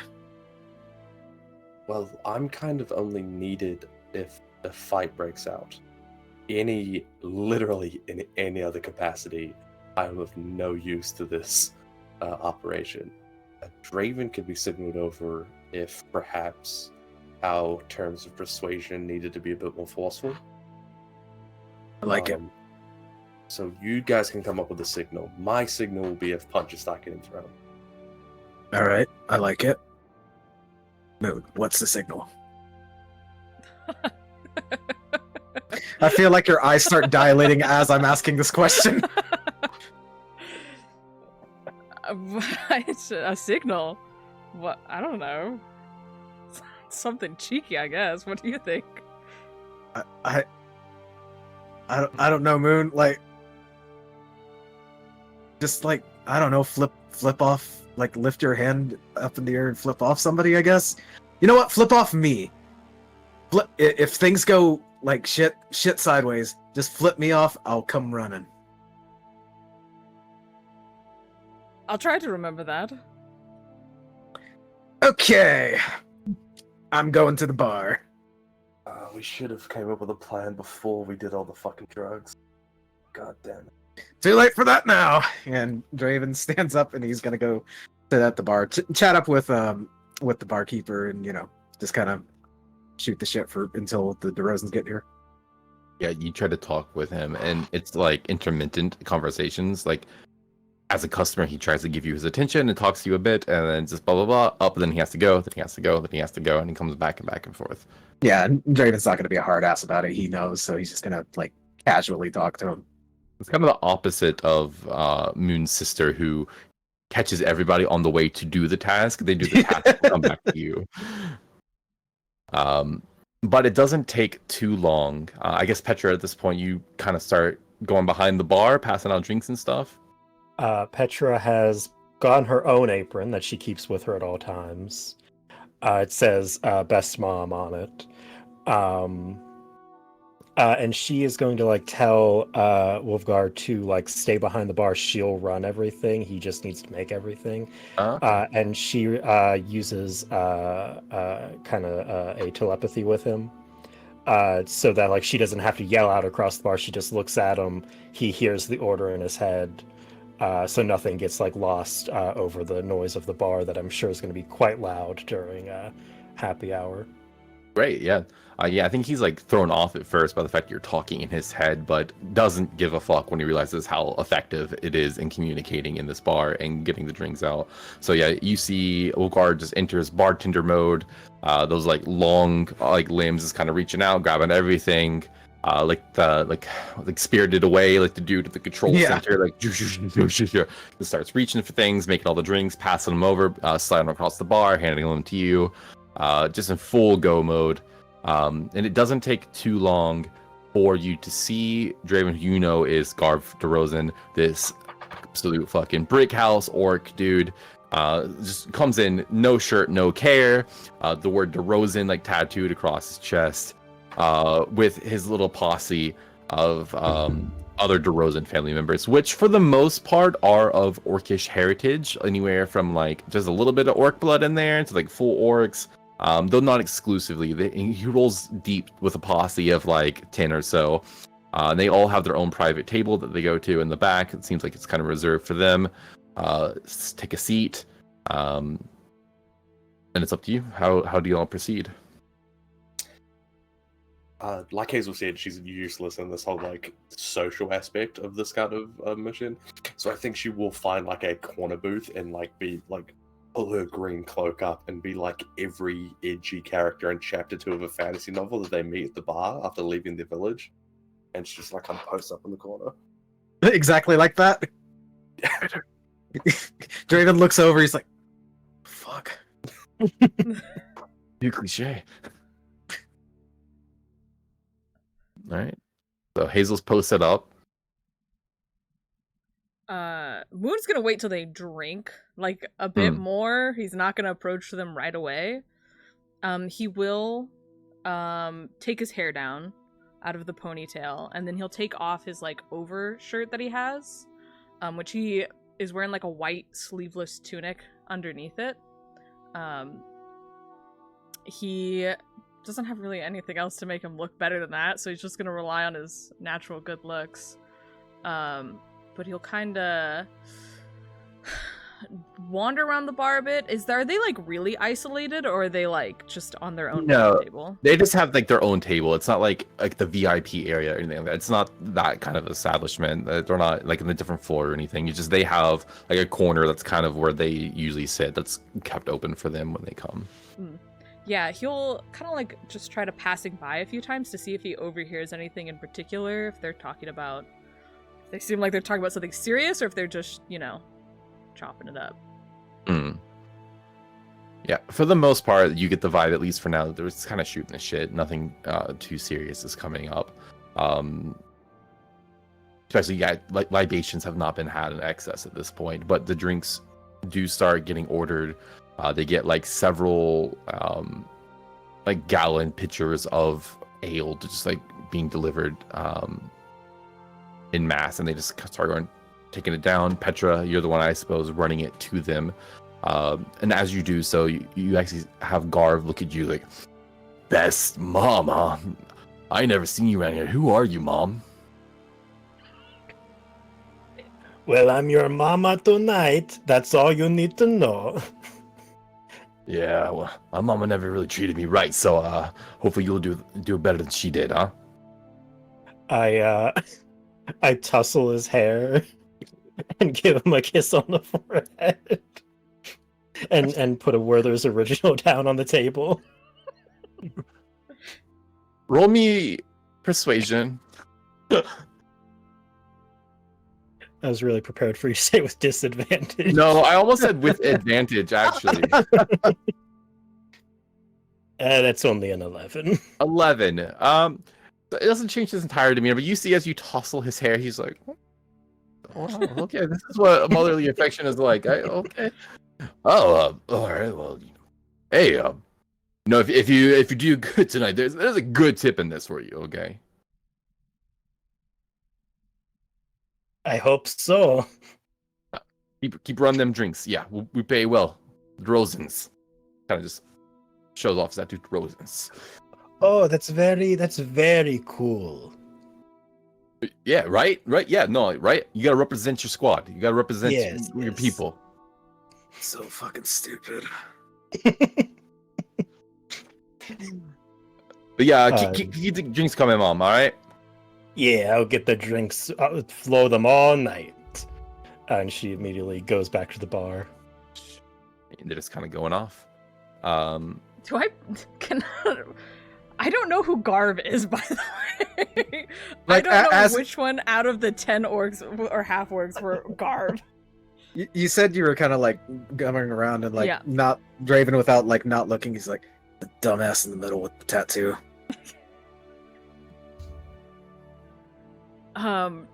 Yeah, once Petra walks away, I'll kind of like come over.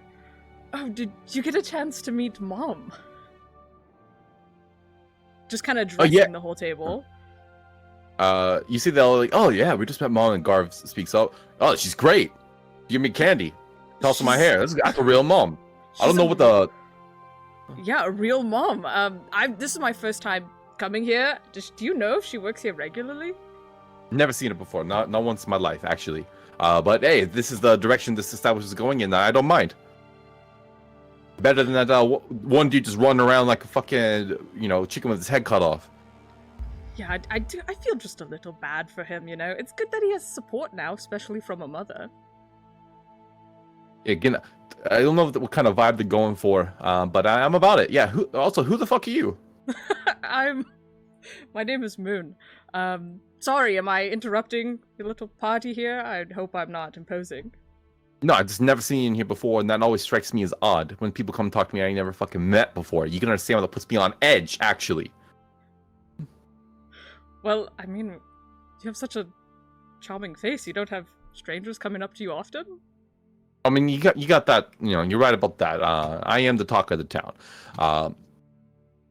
Nonetheless, it puts me on edge every time, Well, I know a thing or two about edging, personally. And I'm gonna pull up a chair and sit down.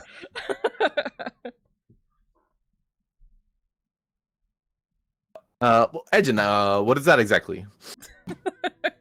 Did no one at the table get it? I think there's like two people, and they're just like, what? This person just say it? But then Garv is like, oh, what is that? And then they don't say anything because their boss just questioned what it was, and they don't want to seem like they know more.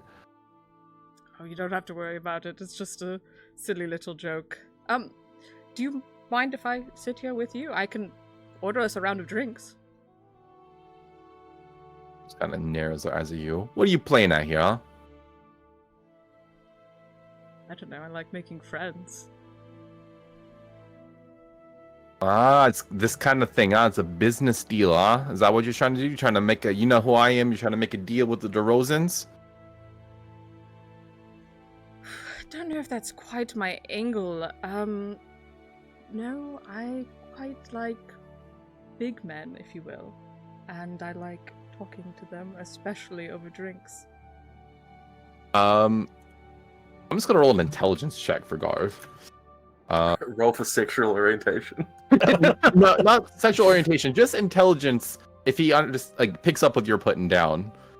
He's too dumb to flirt with. He's a little dumb to flirt. Like coming on that hard. That hard, yeah. I like to edge big men. You seem interesting. Let's see. I'm gonna say he's not the dumbest person in the world, so I'm gonna say over a 10 here. He kind of gets it. 9. Yeah, I'm a pretty big man. That's why they call me the muscle. That's why I work for the DeRozans. I pick shit up. I take care of what needs to take care of. I bust heads what I gotta do. Keep it on the down low though. People know my business. Right, of course. I like everything on the down low, personally.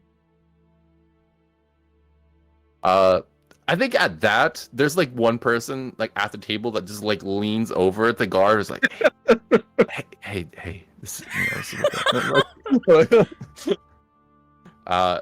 there's like 10 seconds of that goes by, and he's like, hey, yeah, of course, of course I knew that. You know, I'm playing it coy.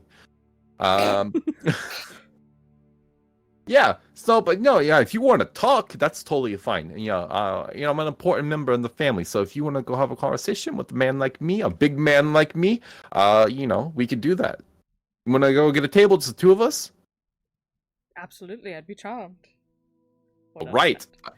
Get the fuck out of my way. Move. I don't know why I stood in the fucking middle of this booth anyway. You see, like 4 people have to get up, so Garv can get up. They all sit back down. They're just kind of looking at each other like, what a night. They start gossiping immediately about whatever the fuck is happening there. And Garv takes your hand and just kind of goes over to like a 2-person table, not that far away though. I'll wave down for more drinks. Be right there, sweetie. And as you are passing out drinks, you get yours. What are you ordering? Are you ordering something hard? Or are you just kind of getting ale like you had before? We're getting whiskey. Whiskey's coming again. All right. Whiskey's on the way. Petra, you deliver them on over. Garv pays for your drinks for both of you in this moment. Slams the coins down on the table. Puts like a full gold down, actually. Yeah, you keep the rest there, Mom. Oh, aren't you just the sweetest thing? And she like pinches his cheek. Yeah, not now, Mom. I'm busy. All right. Oh, I see. Okay, you have fun with your little friend. Yeah, drinks go back. Place is getting lively as more and more people drink. You see, without Garv there, his people are actually more at ease. They're getting more rambunctious. Place is getting pretty jam-packed. Those that come in at this point no longer even have a place to sit. It's kind of standing room only. Once again, Hazel taking up 3 seats in the corner booth. Yeah, I think you get some like really dirty looks, and Draven, you notice Hazel getting really dirty looks. Draven stands up, goes to Hazel's booth, and he's just like, more conspicuous. Draven, fuck off, I'm being an incog. Draven's grabbing your metal hand, putting it down, grabbing your other one. Just act natural. I'm so fucking natural. Have the looks diminished now that Hazel is not posted up? I think those that like were glaring at Hazel still have like a glare at Hazel a bit, but they're just kind of like, what the fuck? And you hear like one other person, it's just a kid, leave him alone. And there's like, no, I don't give a fuck if it's a kid. They're taking up 3 seats. There's no fucking room in here. Fucking rude. Teach them some respect. They'll learn respect one way or another. Yeah, because I'm gonna fucking teach it to them. So there's like a little bit of a conversation going on like that. Someone may try to come hit Hazel in the back of the head later. It's very possible. Draven will go kind of guard dog mode, and seeing the potential for some fisticuffs, he's kind of glaring back at a couple of people like, "What the fuck you gonna do?" And I think you're decently well known in this area, right? Like, people have had scraps with you before. If you're guard dogging, I generally think people kind of fall back a bit. Specifically, Draven's gonna look to one guy and be like, "Hey, fuck off, Paul! Get out of here!" Ah, fuck, it's Draven. Yeah, Paul wants nothing to do with Hazel anymore. Paul spelled with a Y because it's fantasy. Exactly. Paul? Don't worry about it.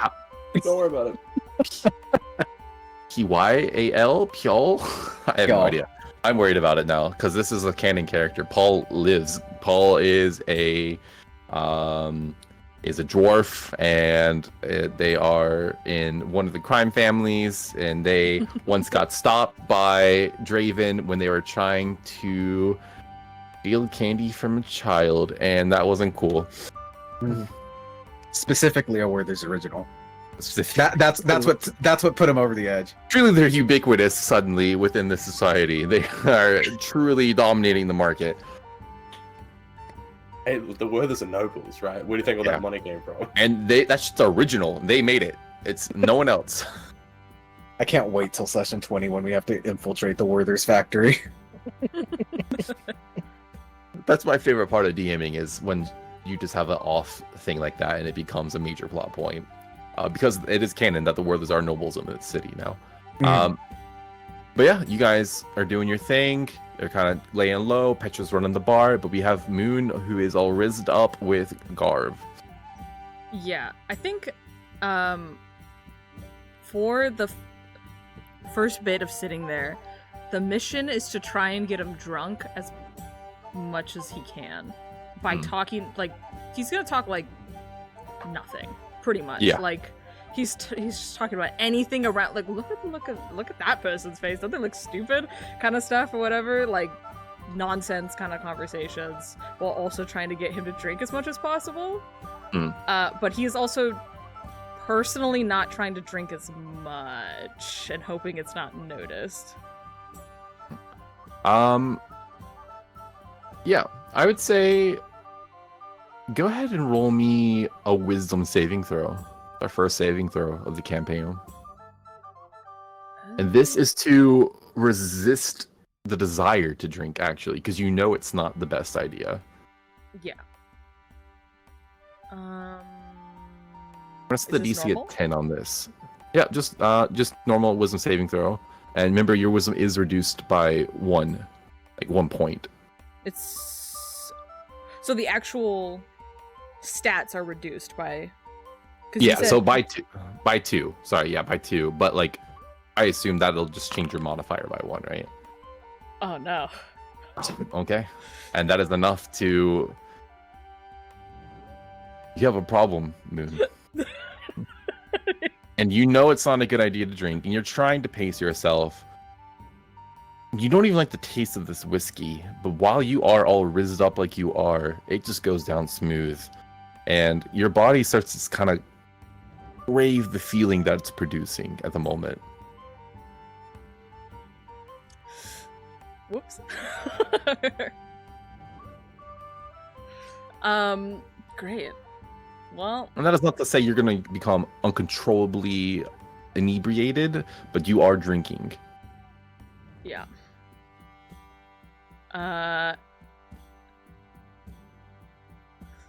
Can I, as I drink more,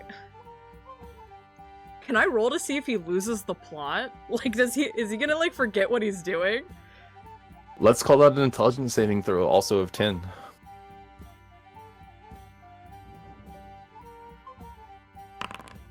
Okay. You keep the plot. You keep the plot. Okay. After a bit of drinking, how is he looking? You see Garv pounds them back.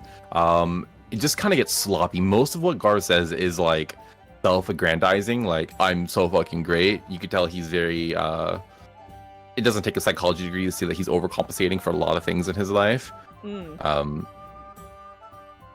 Yeah, what's my drunk read on him? As like, what kind of drunk is he? Like, what's the personable vibe? You see that he's heading deeper and deeper into sadness.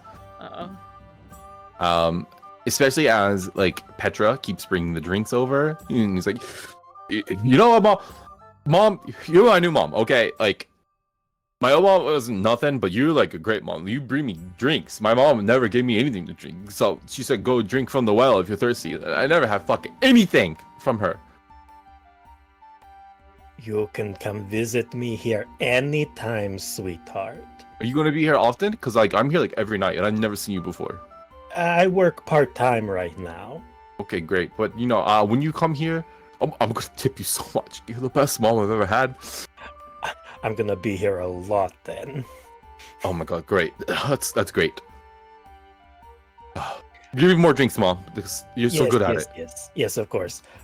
Could I, creative use of spellcasting? Okay. Could I cast sleep on his drink that I'm bringing him to make him more quickly inebriated? Interesting. Yeah, roll me the die for sleep. What is that? See how much sleep goes in there. 5d8.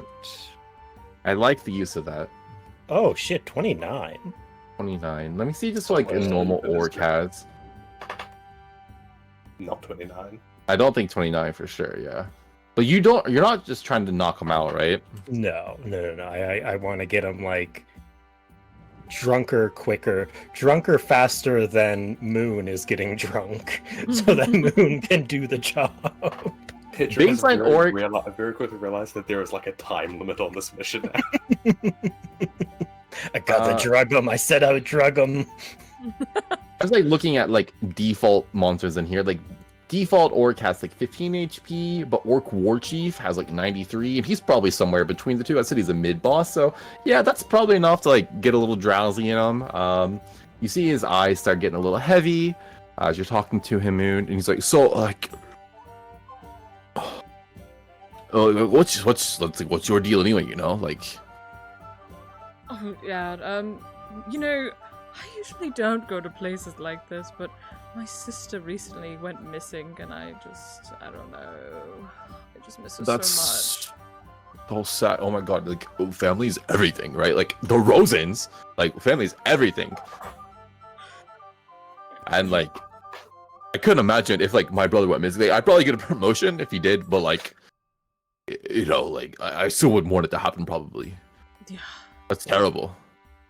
It's always the worst, though, because, like, my mom has so many kids, she can't pay attention to me, so her going missing is like, oh, now I'm more in the forefront for more attention, but, like, why did it have to be, like, her, right? You don't want your siblings to get hurt.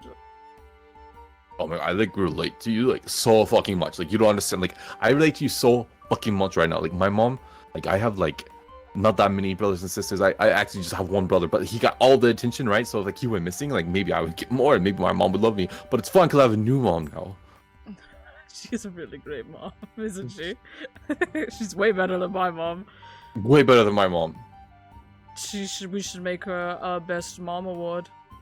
Just make her the best mom award. She's already wearing the apron. Like, you just give her an award for it too. Like a little pin right on her chest. That'd be perfect. I think. And then maybe like mom can help find your sister. Like, that would be. Maybe. I don't know. I can help too. I can help. I can help you. You'd help me? That's really sweet. Yeah, of course. I'm sweet, right? I'm a sweet guy. Sweet, very sweet, definitely a sweet guy. Yeah, it had something to do with that Archon Plaza stuff, I think. You know about that? I don't know too much about it, but she was at least there. I think people said they saw her. Roll me persuasion to see how hooked he is in this moment. And I'm going to give you advantage on that because he's been drowsed, he's drunk, and you have come on to him in a very flirty manner. So, as someone with a lot to try to compensate for, this is the perfect brew for spilling secrets of someone who's already a little loose-lipped. Can I guidance myself too, or no? Yeah. Okay. Hold on, and that's the +2, but then my charisma's boosted by another 2, I believe, because the. Yeah, I said it's a +4, but yeah, I assume your modifier will move by 2. Yeah.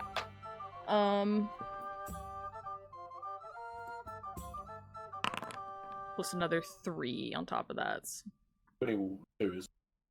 22. He kind of just like looks down, like, I know about that a little bit.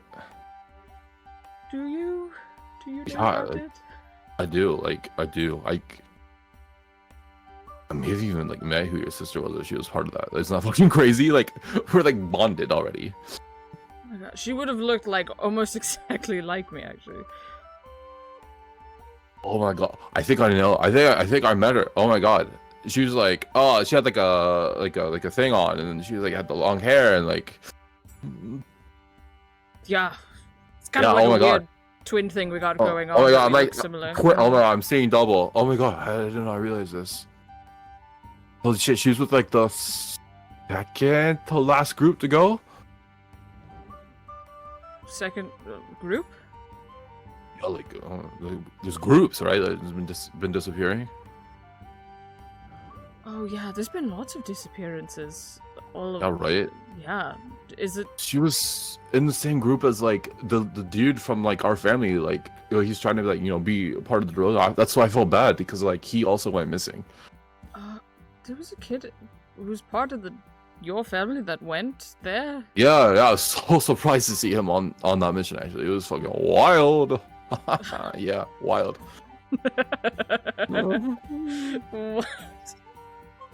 What? Who was he? Oh, what was his name? I actually forgot his name. Fuck, I gotta look at it. Varys. Barris. Or something. Barris, yeah, Barris, yeah, Barris. Varys. And it was my sister. Was there anyone else there? Yeah. Like, oh, let me think back. There was like a dude who's like, he was like wearing like dark clothes and like, like one of them, like, guys.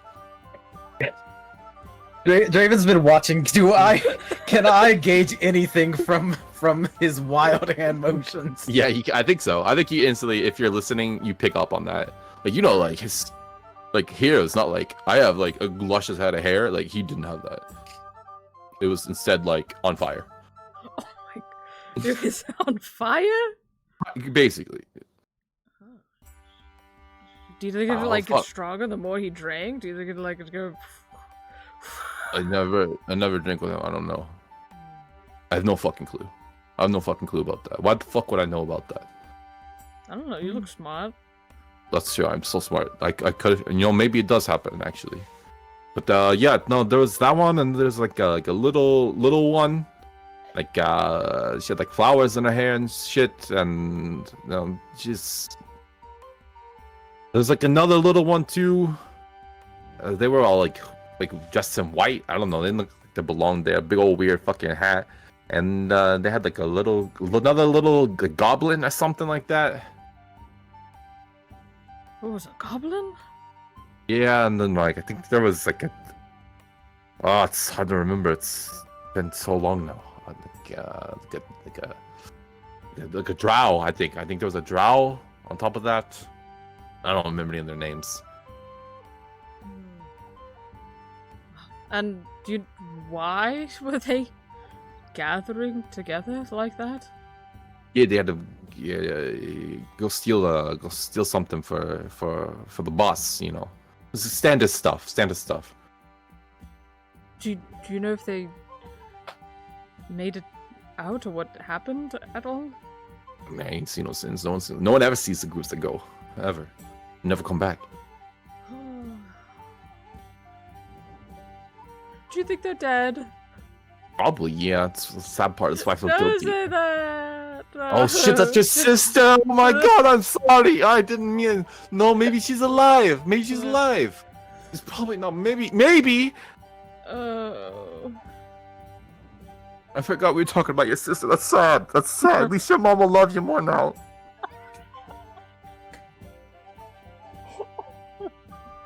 There's always an upside to everything. The cup is half full, like my whiskey. Oh, shit. Mom! Oh, more whiskey! Be right there, sweetie. Yeah, oh my god, like... Oh, the boss keeps sending him, I don't know why, what's the purpose? He really wants whatever's down there, I guess, but no one is ever successful. Look, these dumbasses last time killed a fucking Knight of the Emerald Order. I don't know who thinks to do that. So, are they still sending people down? Yeah, that's. There's been at least one other round of people I sent down after that. When? Recently? Like 2 weeks ago, something like some.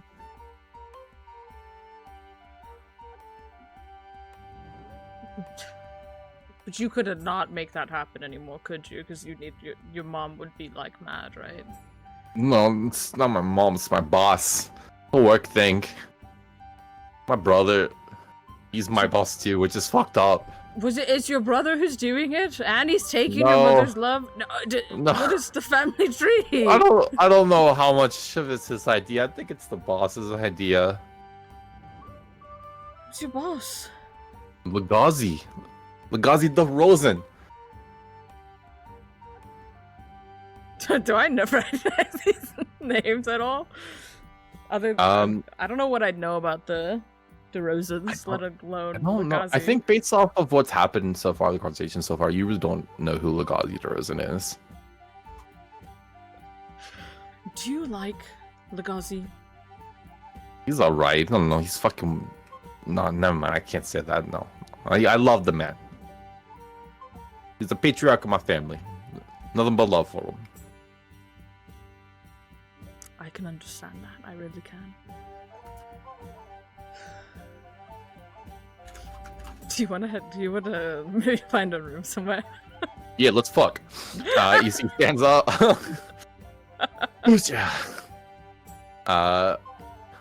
He starts heading out the bar with you. We go back to my place. I got my own quarters. I'm important like that. I bet you are. I was gonna go with him. All right. You see that Garv and Moon just stand up and start leaving the establishment. I'm gonna follow them. You stay here with Petra, alright? Don't cause any problems. Oh, yeah, okay, sure. Alright. Be back in a few. And Draven's gonna follow them incognito mode. All right, go ahead and roll stealth. Mm-hmm. He's very drunk, so he's gonna have in disadvantage notice anyway. But Natural 20.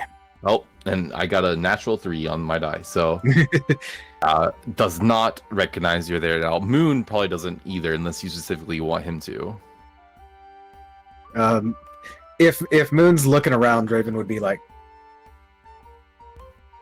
No, he is not. He's lost the plot. Officially lost the plot. Okay. Yeah, they head back deeper into DeRozan territory, towards where there is basically it is like a compound where like multiple buildings are kind of all built in like an area together that is more or less walled off very roughly.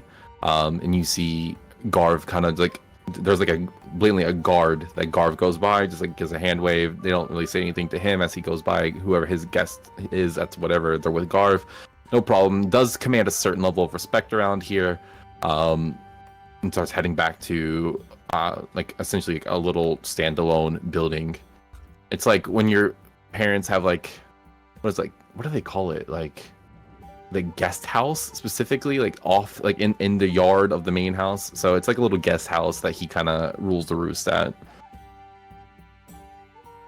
how heavily like compounded is it? Like, is it realistic to sneak in past the guard, or They only went by one guard here. It's not the most important people. You Okay. think when you get deeper into it, things get a little more heavily guarded. Garv seems to come and go as he pleases without too much like fanfare. Okay.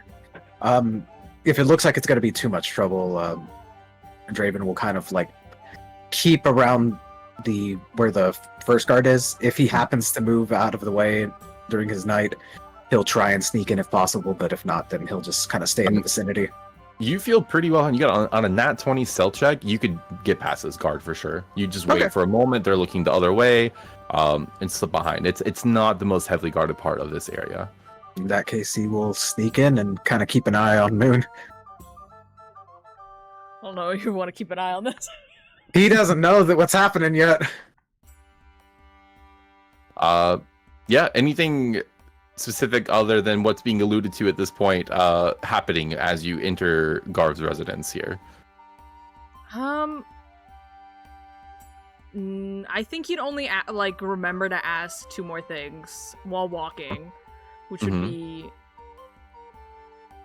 where they met, like where he met his sister, like the location, and then if they're gonna do it again soon. roll me persuasion one more time to see if you get information about where they met, because that would be something he would be more tight-lipped about.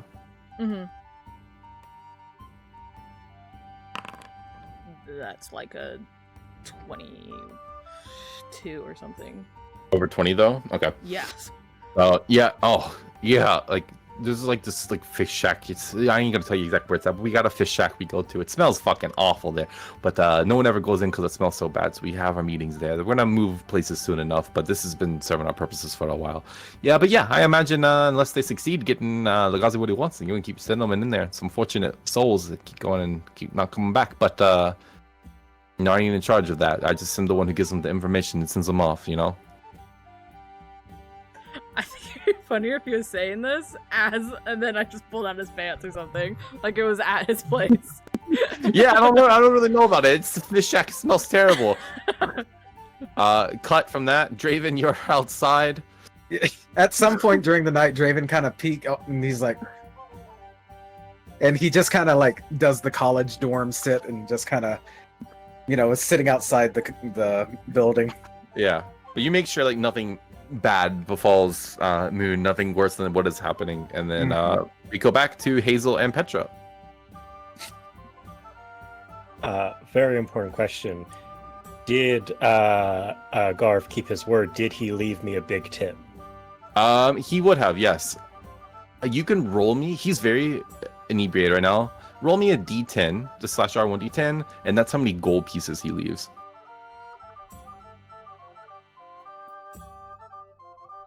7. He left 7 gold pieces behind. You could tell, you don't even know if this was calculated. He's just like putting coins on the table at one point, like to pay for drinks, and this is just how much is left over.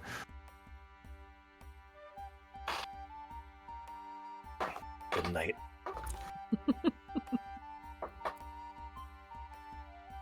She goes to the bar and orders a whiskey for Hazel. And on the way over, uses prestidigitation to add apple juice flavor to it. Juice. Sets it down in front of her. So, do you think things went well? I don't know. Yeah, I'm not too sure either. Draven went out after them, so I'm sure she's fine. And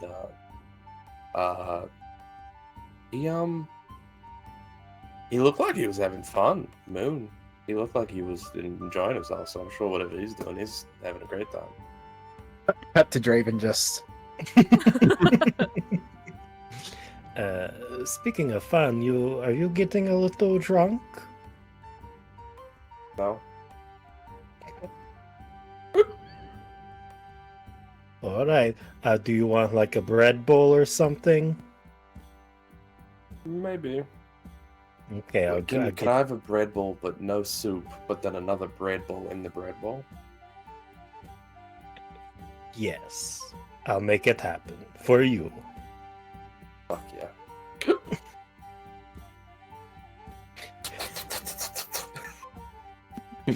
You sip your apple juice, you get bread. Just bread.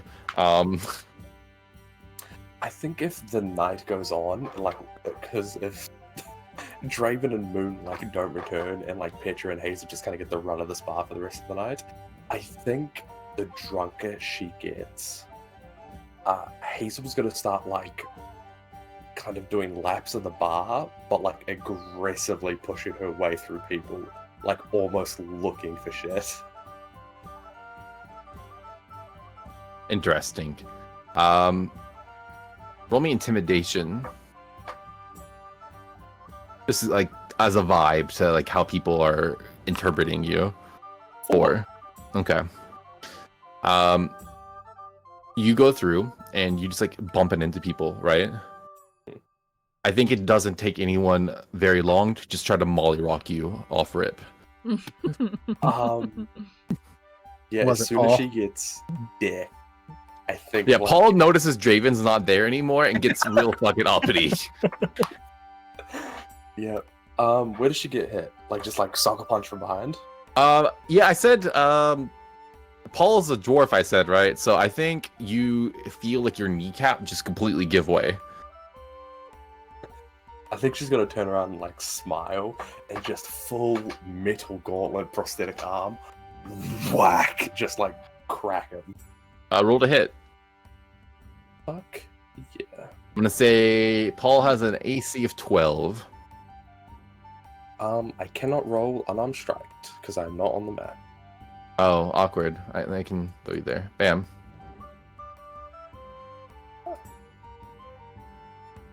Oh, okay. 14 to hit. 14 hits. I'm gonna say he's a general NPC, but he's a fighter. He has 12 HP. Alright, I think that's just... Oh my god, why do I punch so hard? Your punches are a 7, really? Do you have like a fighting style? No, I do, but it's... Oh, I think since it's a... I have dueling, which is when I'm using like a one-handed weapon and nothing else. So I think it's counted my fist as a one-handed weapon.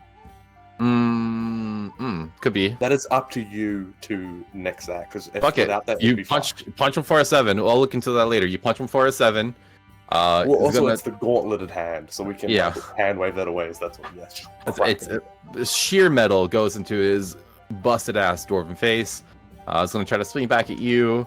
That is a 17 on the die. Wait a minute. Can I let it hit? Fuck it, even if the AC.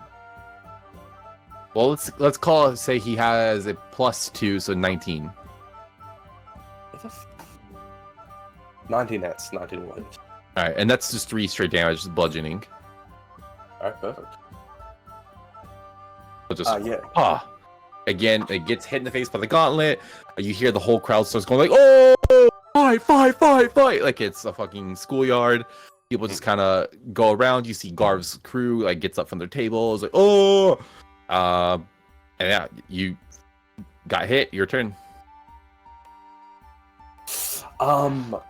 Hazel being the absolute shit stirrer that she is, I think she's going to position herself so that her next punch on Paul is going to push him back into Garv's crew. Like to get them involved in it. Oh shit. Okay.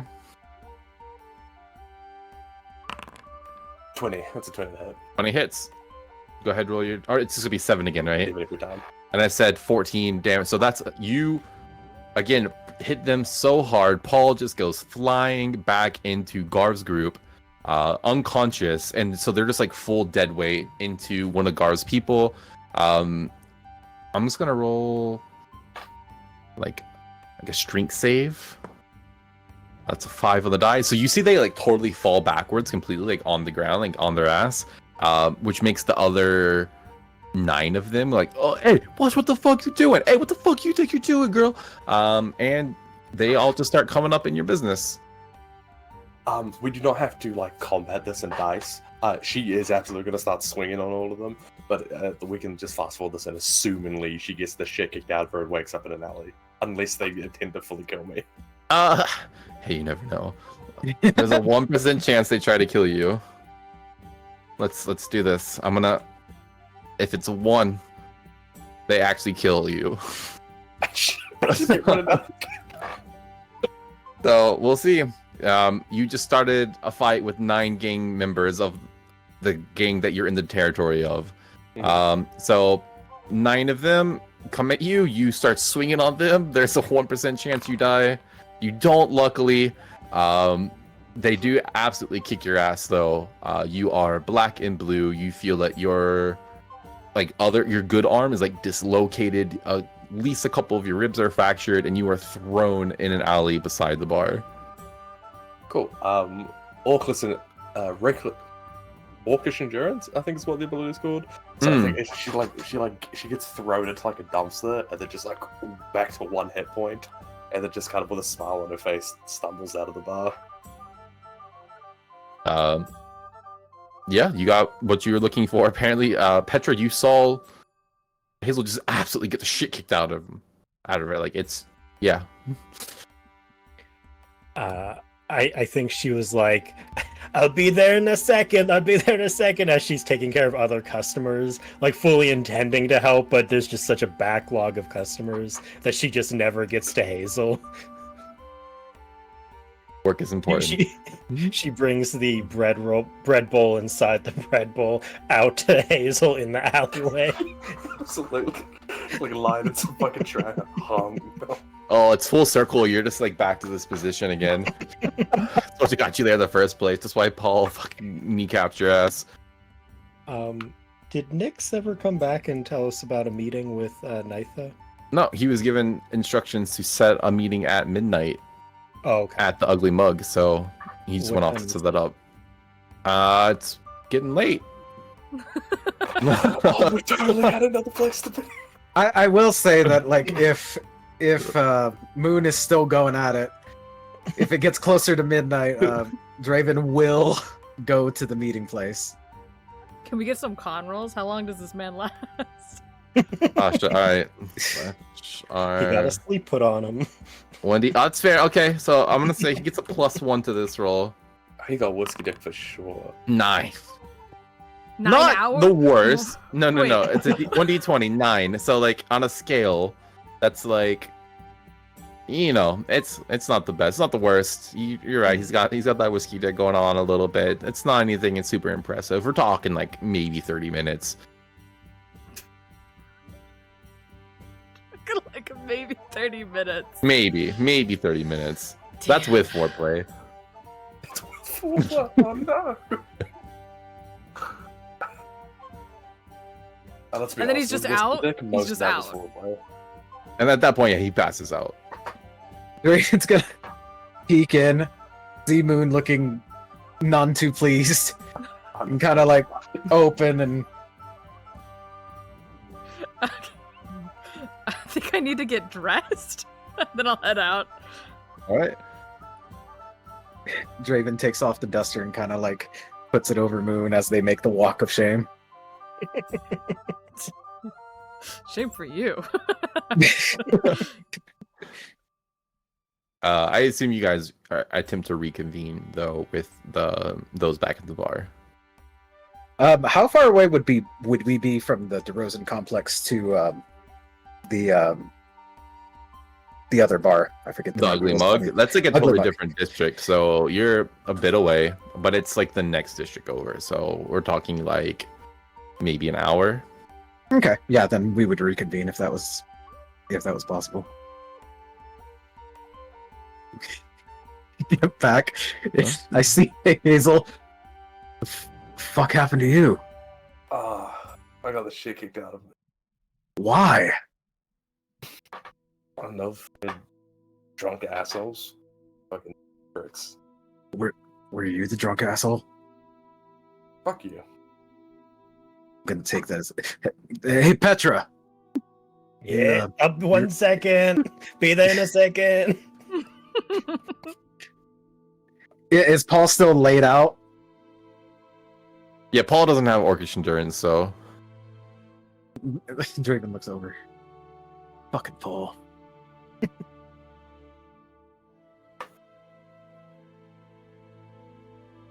mean, yeah, we'll just wait until Petra's ready to go and Just shift ins, I guess. Hey, Wolfgar, I need to head out in a couple minutes. oh shit. Okay, go. Fuck. Oh, all right. So busy. That's fine. No, you were such a huge help. Thank you. You definitely earned your bread bowl. Go ahead, take it with you on the go. If you, whatever you got to do.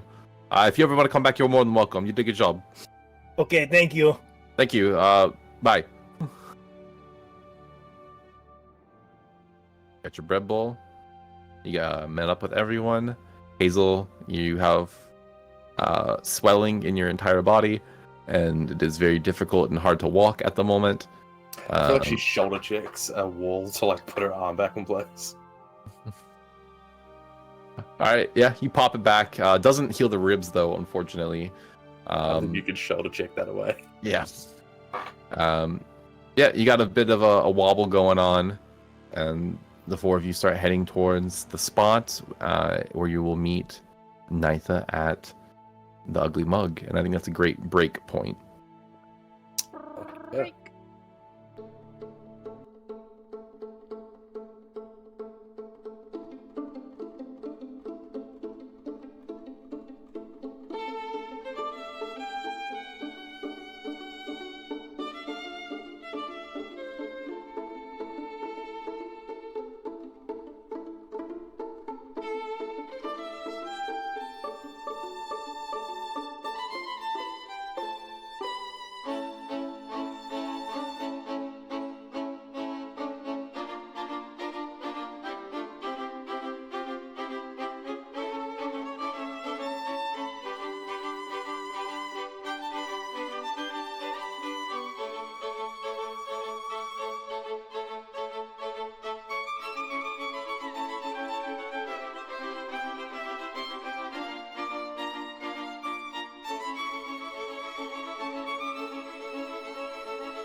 Welcome back. Thank you for waiting. Our break is done. We have done all the things we need to do. Let's hop right back on into this. We left with Hazel getting the absolute shit kicked out of her for starting a bar fight with members of the gang whose territory she is currently in. Great decision. And Moon going off with Garth DeRozan, the mid-boss of that same gang, to get as much information about him more than is needed. We reconvene as everyone heads to the spot outside of the Crimson Cage, the kind of red light entertainment district of this city, where you are supposedly meeting a person that goes by the name of Nitha, set up by a meeting set up by your little manager goblin buddy Nyx. At this point, you think you'll probably be a bit behind, a bit late, but nonetheless, you head that way. And as you leave the Crimson Cage and start to enter what is the spot, the vibe is completely different. What went from more or less kind of desolate streets where people don't really walk around too much. There's not a lot of color. Things are very things are there not as decoration, but because they need to be. That all goes away as we enter the spot where there are banners, tapestries, colors, loud music, smoke that fills the air. There's an overwhelming sense to all of your overwhelming sensation to all of your senses. Auditory, overwhelmed. Even like you could taste the air. Some of the like things around here are like so thick, the perfumes. Are any of you, do you think, frequent visitors of this part of the city? Draven's too dirty. Draven's too dirty. All right, yeah, no, fair enough. Yeah, it's not like a high class place. It's not like, you know, the upper entertainment district. This is the seedier side, but it is a certain level of class to an extent. People travel here to gamble, to indulge in flesh pleasures, to more or less drink, and you know, whatever you think you can get your hands in, you can pretty much find here. But there's a huge drinking scene. The passageways are incredibly narrow. We're talking like max 2 people shoulder to shoulder able to walk through, so you kind of have like 2 lines going of people passing by with like just doors held wide open, like beckoning people in. You see like touts on the side trying to get people to come to their businesses, but you know specifically you're headed to a place called the Ugly Mug, which if you ask around a bit, you are able to find the locals that are here are frequently here and they know the places pretty well. The Ugly Mug is a bar. It is kind of in the darker, further side outside of the main thoroughfare of this area where not as much foot traffic goes. From the outside, it's nothing spectacular. There's not a lot of color on it, which is almost like an antithesis to a lot of the other buildings. Yeah, and you guys enter into this establishment. You see on the inside, it is kind of more similar to the establishment you just came from in its like decor. It's really a place that people come, chill, have a drink, you know, get rid of the stresses from the day. It's not like a place for like chasing that euphoria or that high that a lot of the other establishments offer.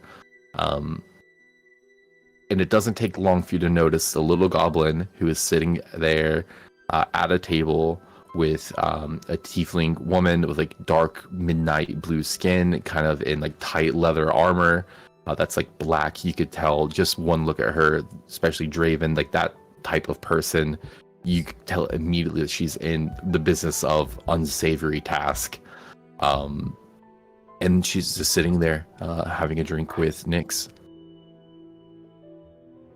Heading over, making sure to keep an especially close eye on Hazel now. You keep a close eye on Hazel. Hazel only has one good eye anyway. It's starting to swell up a little bit, making vision difficult. But you make your way over. You see Nyx. Ah, there you are, friend. This is Nitha. Nitha, this is Draven, and other people that have been following Draven around all day. Don't really know them that well, but this one is definitely super high on Riz right now. So keep that in mind as you're talking to them. Yeah, sorry we're late. Ran into a couple of unforeseen things, but yeah, we're I can here tell that now. one looks fucked up. What kind of shit you get into? You can see the other guys. Who were the other guys? I think that's important. A bunch of half orcs and orcs, and they were like, there's a human. I think there's like a half elf there as well. There's a lot. I can't remember. Wait, did you pick a fight with the DeRozans? That's crazy. God damn it! Nyx looks at the Petra's like nodding, like, "Oh fuck, that's bad, Draven." Don't. We'll deal with it later. You- I mean, right now we're good. Right now, we're good. Right now. Are you? I don't know that I want to be associated with someone who's picking fights with the DeRozans. We'll figure it out. We'll figure it out.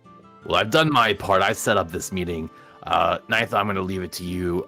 Looks at you, Hazel. Kid, don't ever fucking come near me again. I don't want to be associated with you. Stop following my friend Draven here. You're going to get him killed. It was nice knowing you, I guess, but I don't foresee you being alive much longer, so enjoy it while it lasts. Dramatic. I'll see you around next. No, you won't. I'm out of here. Hops down, starts going on out of there. Off to do whatever it is Nyx does. Nyx is a very busy little goblin. A lot of fingers, a lot of pies, not a lot of skill, but gets it done anyway. Yeah, and you're there with the figure known as Nitha. She looks to be probably older a little bit than any of you other than Petra. Yeah, totally different age groups here. But you'd reckon she's probably like early 30s maybe. She has definitely some like very clear like scarring like on her face, like light but clear. Looks like she's been in some scrapes. Kind of crosses her legs, crosses her arms, looks over at you very like disarmingly. Well, Nick says that you wanted to have a chat with me, and well, I'm here to listen. I don't know who you are, but he says it has something to do with that whole Emerald Knight order. Moon's gonna pull out one of the letters that she had written to Sun and put it on the table and slide it. Kind of reads through the letter, looks at you. The resemblance is uncanny. You're Moon? Yes, that would be correct. I'm Moon. Well, nice to meet you, Moon. I knew your sister relatively well. She's missing. Let's get a drink. I know she's missing. Everyone take a seat. How much do you guys know about why your sister's missing? I don't know if anyone else was listening to the conversation I had about an hour earlier, maybe. You should probably start from the beginning. Everything you know should probably be discussed right now. Fair enough. Well, I'll tell you what I feel comfortable telling you, for now at least.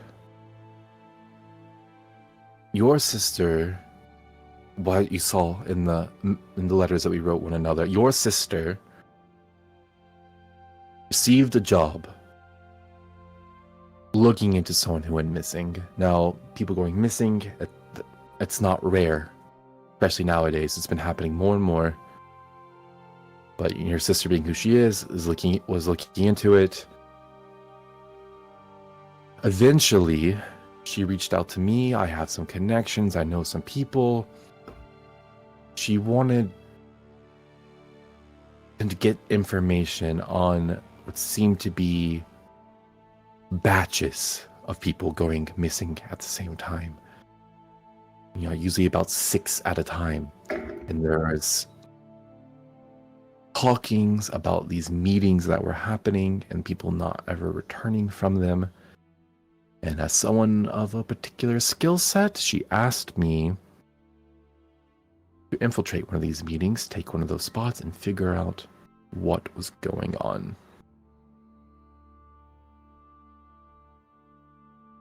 We were given a job. The job was to infiltrate a certain location and to retrieve a certain item for a certain person. We were not to get caught. And that was all we really knew. Turns out, the whole thing was a big trap. We're talking multiple layers of puzzles, creatures, and the team didn't make it very far.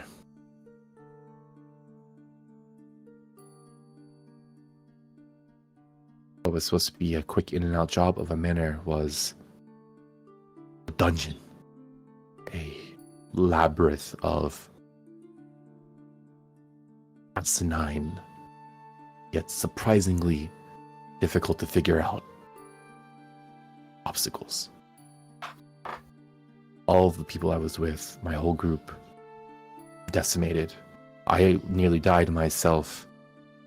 An entire room dedicated to giant spiders that sunk their teeth into people and left them there to die. And if it wasn't for your sister in her group following down in my footsteps, rescuing me and getting me out of there, I don't know. Well, I wouldn't be here talking to you right now. So the last place you saw her was in there? Correct.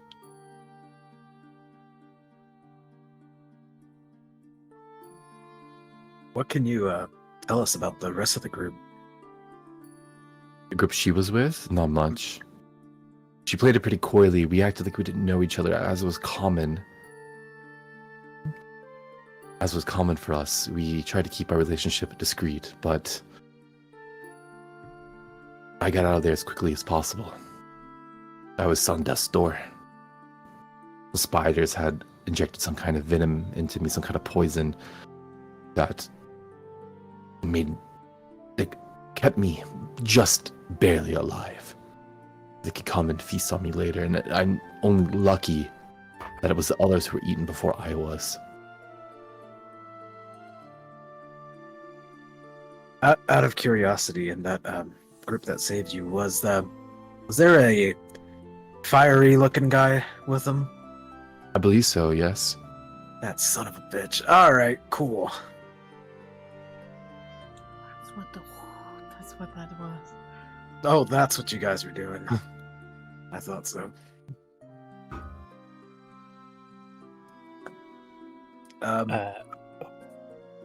And just to clear his name, there was no elderly halfling man with a glorious mustache there, right? He wasn't there. Oh, like the hat on. Shit.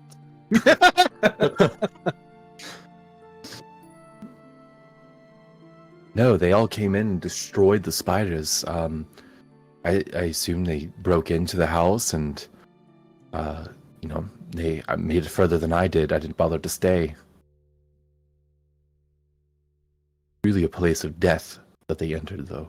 I don't know if anyone could make it out, and I have no idea how much deeper it went. You know which one of them killed the Emerald Knight stationed outside? No, I guess it could have been any of them. I did realize when I left the building that there were no guards left, and there was scene of the guards being dispatched, but it could have been any of them or all of them for all I know.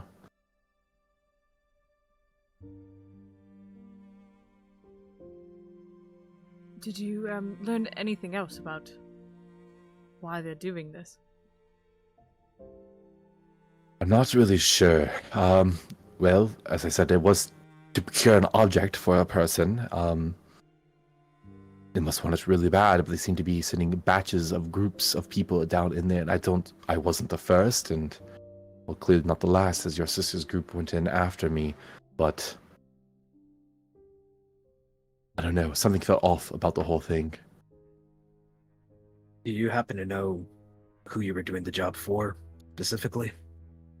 Yes, but I'd like to keep that to myself. No offense, I don't really know any of you, and spreading people's names around is never a good look. That's fair. Can I use detect thoughts on her to see her surface level thoughts? Oh, yeah, you could. You can. And if it's a surface level, there's no roll. So, However, what are the components of this? Like, is it verbal, It is somatic? verbal, somatic, and material. So if you're gonna pop out a spell, she's gonna be very aware that you're doing so, unless she goes somewhere and kind of do it secretly. I'll go get drinks for the table. Yeah. So go ahead, roll me sleight of hand, or stealth, Okay. one of those two. Both the same. I'm gonna use my nice, shiny, important die. 23. Oh, never mind. Yeah. Oh, that's only a 9 on the die. So whatever. Yeah, there's no way she recognizes you doing that. You have the detect thoughts going. That lasts for a minute, right? Yes.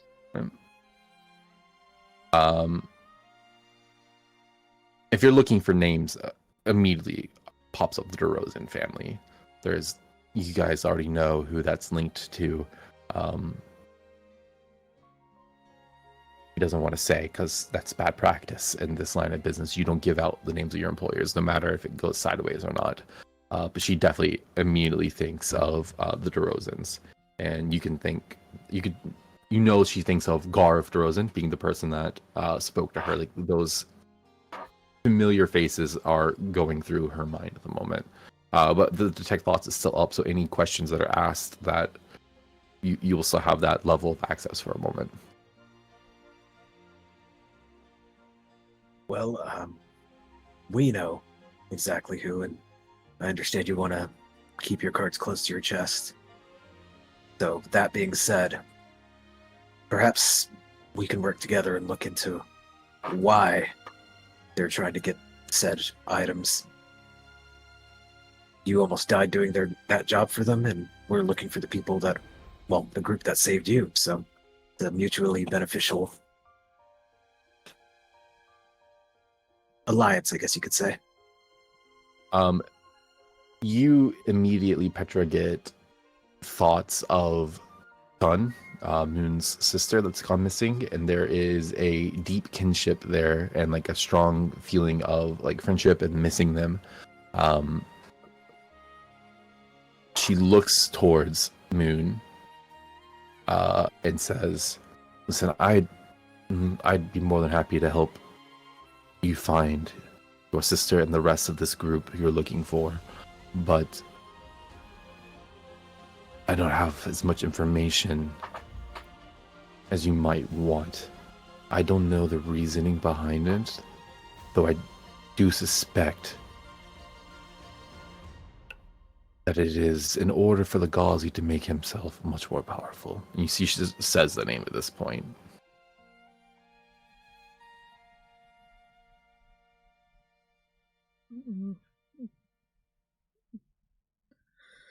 Yes, Gav mentioned Legazi's name as well.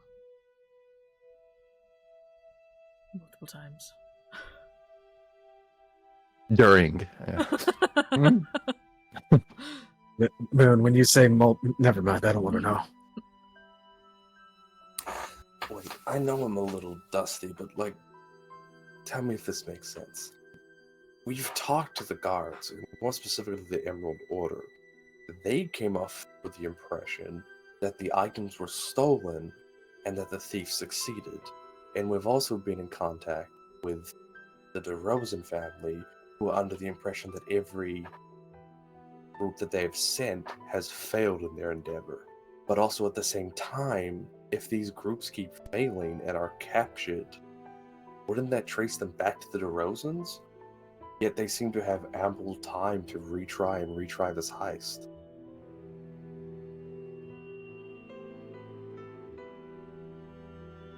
Yeah, the way everyone's looking at me, apparently that doesn't make sense. No, I think you may have touched on something. I didn't know that the Emerald Order was told that this heist was successful. That's news to me. I talked to a Banneret who was stationed there in replaced Sir Tiamon, and she told me, I think it's hard to tell with the helmets. They said that the items were stolen, and then I asked if that meant that the thieves got away, and she seemed like that's what everyone had kind of assumed.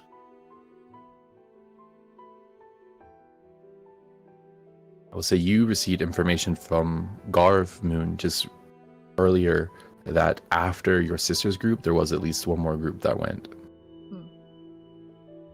Yes, there's still more people going. I think they plan to do it again as well. I managed to figure out where they meet as well.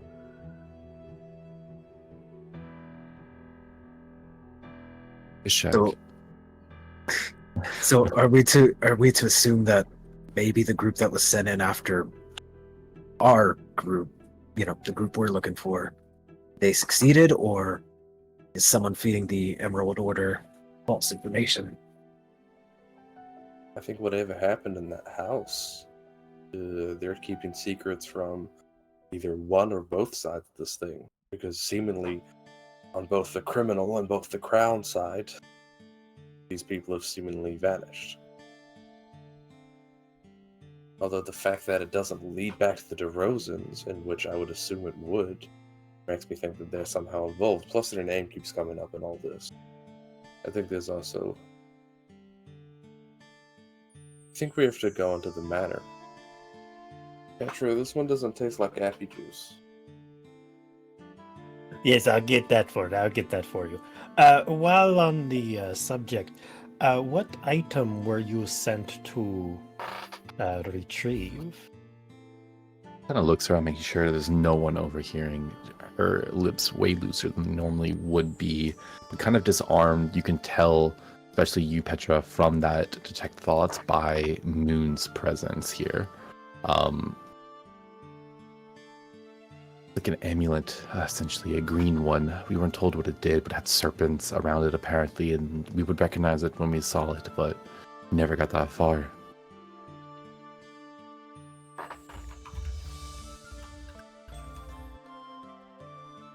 Do we know anything about who owns the manor? Well, officially, it's owned by the Archons. It's under their control as a place to store magical items, but the place is unofficially ran by Wenzel Gothbrook, a magister. Does that name ring any bells to Draven? I doubt it. No, I don't think it rings a bell to anyone, because Magister Wenzel Gothbrook is not anyone of note. It is simply, this is his job as curator of this place, so it's kind of become his manor. But he himself is only a magister, which is not like an incredibly high-ranking member in like the magical infrastructure sub-government of this city.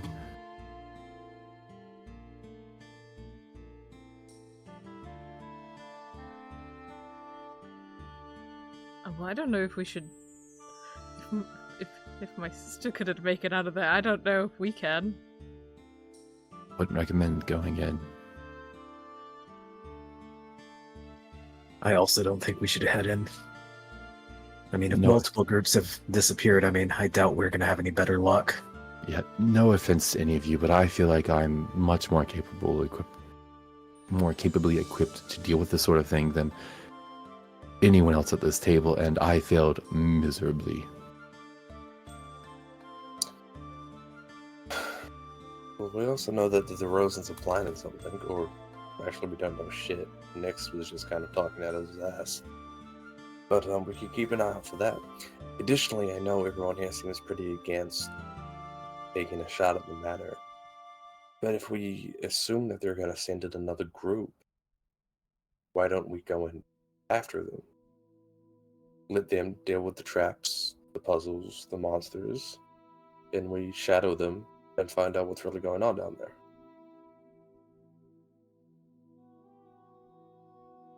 You might be able to do that. I mean, even just warning them might give them a better shot. Nitha, what kind of traps did you have to deal with when you were in there? It started, well, first getting in was a problem, but after that there was an alchemical trap, essentially, and you had to place certain items in certain pedestals That one wasn't too bad, but what really got us is that we failed a few times, tried to open the door, and it blasted us. Led us down the wrong path. An odd room afterwards full of these creepy dolls that came to life and just shot darts at us. That was also terrifying. We lost one of our members in that room. Luckily, we found the trap on the stairs, so don't know what that would have done, but I can imagine it would have put us in a terrible position against those dolls. Afterwards, I think it was just the spiders, and well, that was the end of my run.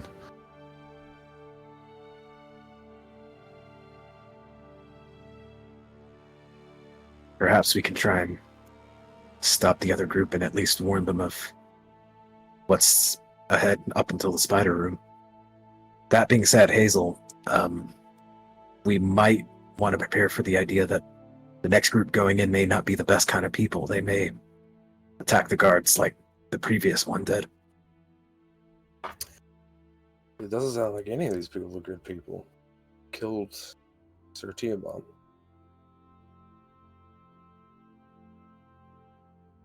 Yeah, I think leading him to another Emerald Knight isn't a good idea in general, but that's just me.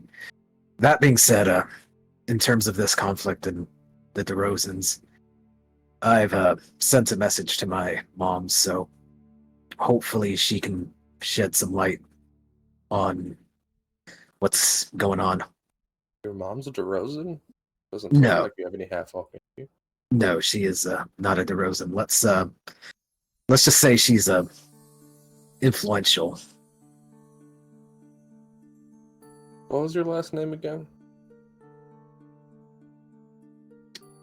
I'd love to tell you, but I can't.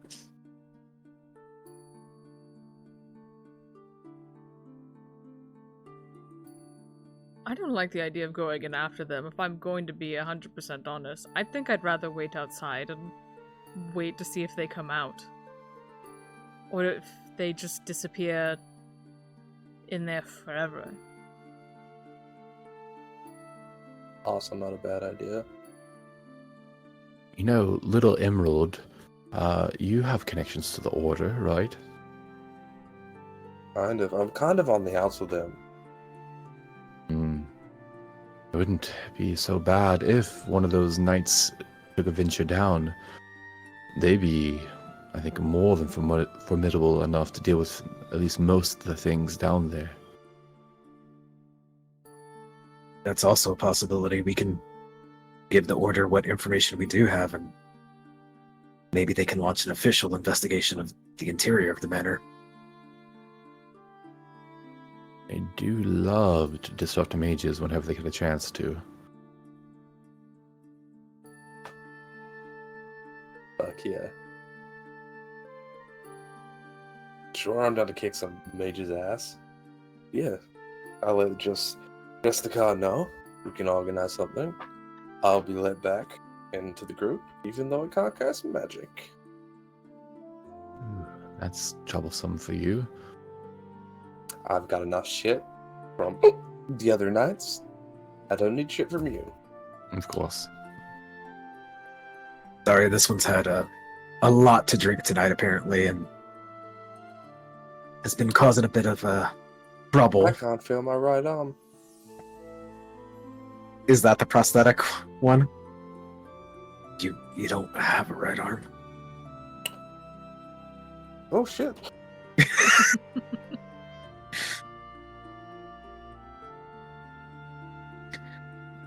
All right, so we've got a solid plan. I'll talk to my mom, see what she can tell me about the DeRozans.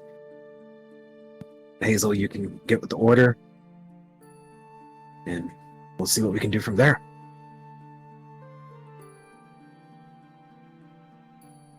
Alright, I want to walk all the way back to Plant Shop. Can we, is there a hotel, an inn we could stay at?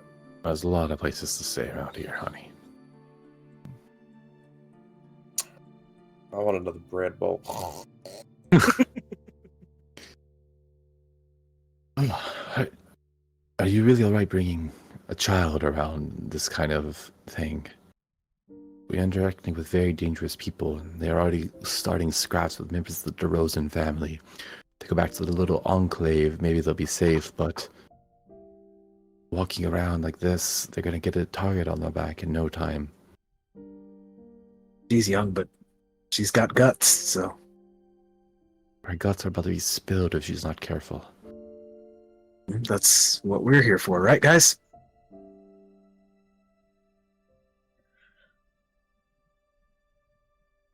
Try to be. Yeah. Sorry, I'll protect all of you. I think the effects of my Rizzium is wearing off. I'm not feeling so confident anymore.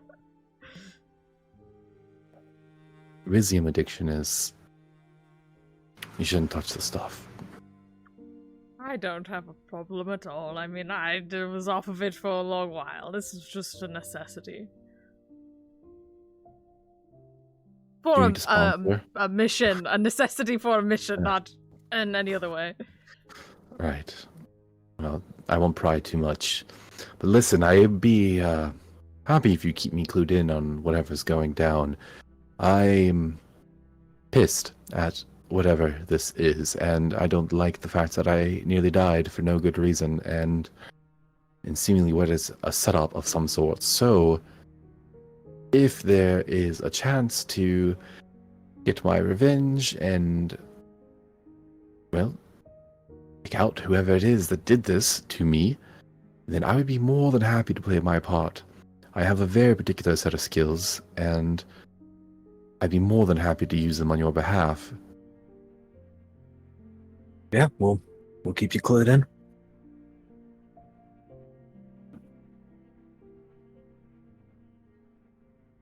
Well, I don't have much more to give you, unfortunately, but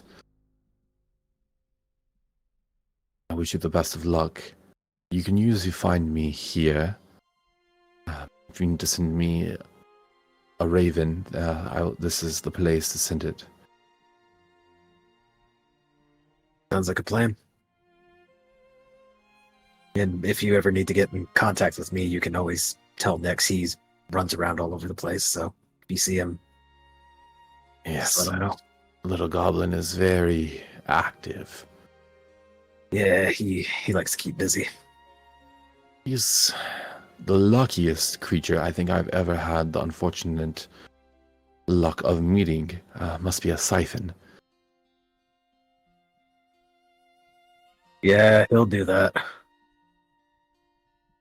The fact that he has not had his ears ripped off and his nose shoved down his throat yet is beyond me, but yeah, hopefully it doesn't happen.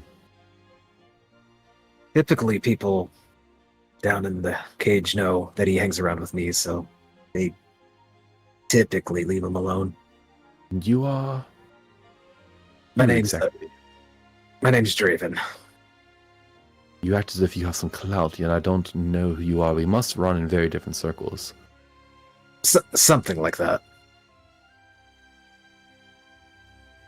Well, anyway, feel free to stay here and hang out with me for a while, but I've got nothing going on tonight other than drinking my troubles away, and to be quite honest, I haven't fully recovered from that ordeal. My body is... I lost a lot of muscle and a lot of my body's function, so I'm trying to gain that back slowly, and that starts with drinking this ale. I think actually you might need a salad, and probably some green beans would actually help you. Listen, I eat solid meals as well, but I also enjoy a good drink, and it makes the pain a little less painful. Well, if you need any vitamins, you can always come down to the plant shop down in the dredges. I could give you something for free. Oh, are you still running then? I feared with your sister gone, it would have gone belly up by now. I managed this one thing, luckily. That's pleasant. Maybe I will come visit sometime. It's nice to get down into the dredges. It's quiet there. If the door's locked, you can just jingle it and it'll open itself, and you can take I wasn't what you worried. need. Yeah. Oh. If we're not there, because apparently we're going to be busy. Alright, well. May I ask, what is the stake that all of you have? I understand yours, Moon. And I understand our passed out little friend there. Okay, first of all, Hazel's 6 feet tall, like a flat 6 feet. She's Yeah. huge. It's the meaning of your age, not necessarily your stature. I'd like to think Hazel passed out still, like, you know. Absolutely, Nitha is smaller than you. She's like a tiefling. She's not some like one of these big races. So she's very like small, actually, lithe. Well, the fiery-looking guy, his name's Paz. He's kind of like a mentor to me. See, He's a fucking asshole, but you know, he did teach me what I know. And the halfling man with the good hat, he is a dear friend of mine, or pretty much family. and looks over at Hazel. You know, you act as if you're all on the same side of this, but there will be a rift between the three of you and her sooner or later, won't it?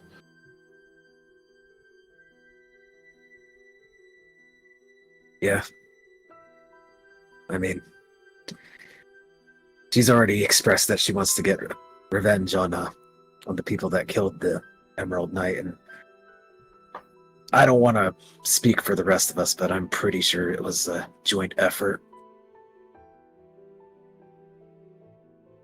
Moon's gonna give you a look. Don't get me wrong, Paz is strong, but he can't take a Emerald Knight one-on-one.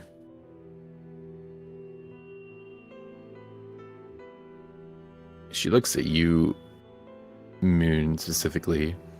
Do you think your sister is capable of doing such? Do you hear that? I hear a distant sound. Sorry, I there's didn't hear a it. kid screaming. They let just about anyone, into the spot lately. What did you ask? I'm sorry. Do you think that's something your sister would be capable of? Murder?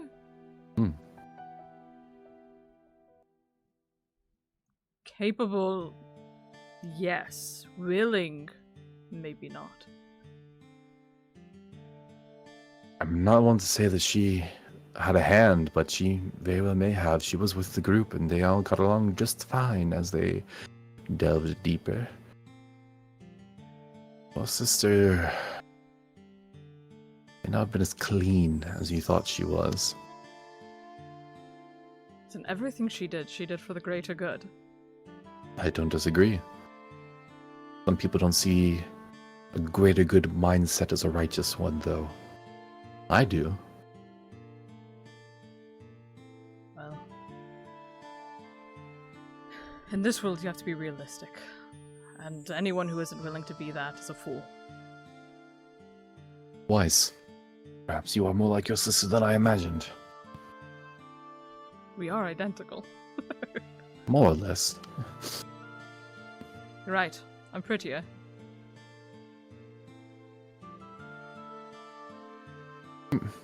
Feel free to think so. My point remains that you tout this child along with you.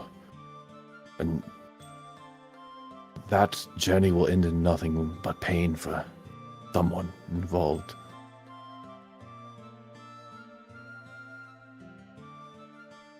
Well, Keep it in mind. Yeah, we'll have to cross that bridge when we get to it. The greater good may be. Let's see, Hazel again. One less Emerald Knight in the order.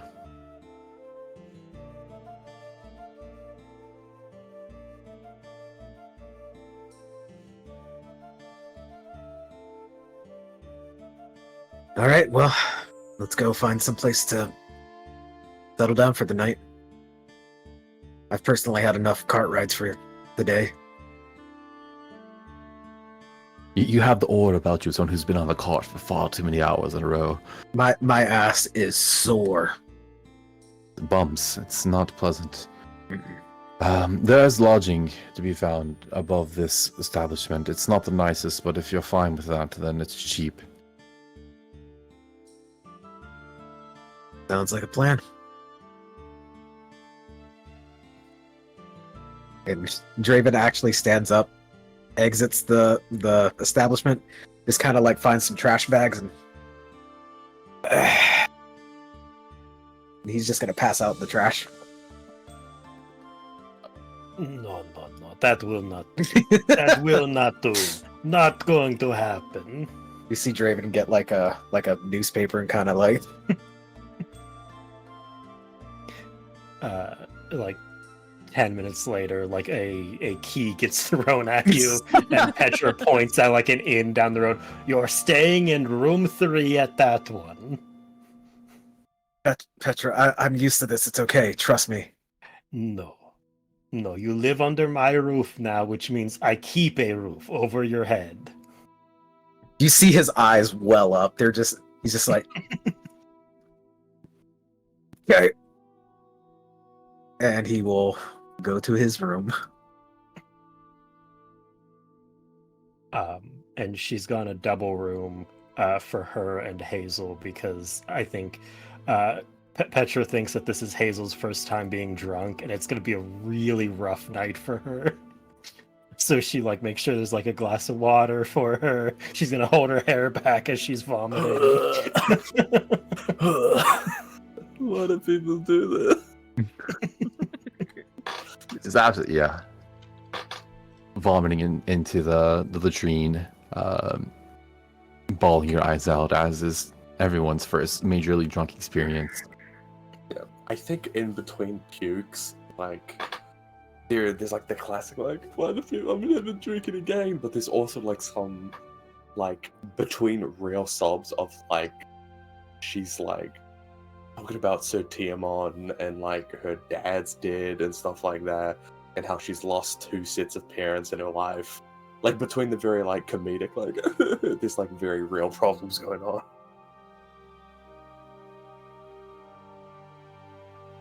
So are they staying at a hotel across the way? Yeah. I'll probably get a room there too. What does it cost? Yes. It will cost. So you're getting 3 rooms, right? So let's say for each room it costs not that expensive. But this is a nicer one than the one like at the bar you're at. So let's call it 5 silver per room. I will be paying for 2 of them. But yeah, mark down a gold. Luckily, you just got a tip of 7 gold, so you're flush. And then for the Rizzium, I was given a little bit extra, right? So there's like another use. There's like a half hour worth, I will call it. We have a half hour of Rizzium left. How long? So mechanically, ooh. I was gonna say, how long would you say it lasts in general? Well, you bought a night's supply, right? Mhm. That was like the quantity, which cost you 10 gold. Yeah. So what you have now, it's just worth like 30 minutes worth, which for you is like 15 minutes worth because it takes a while to kick in. Yeah. Alright. Keep that in the back pocket. Probably just Yeah, have it's some not- for the night. Yeah, it's not so much so that like I take 1 Rizzium in that last 1 hour, but it is like bought in like I need enough to cover this time frame generally. Usually got to re-up, like people will take a little bit, re-up throughout the night and kind of thing. But yeah, you all go to bed. Hazel, you have an absolute awful night.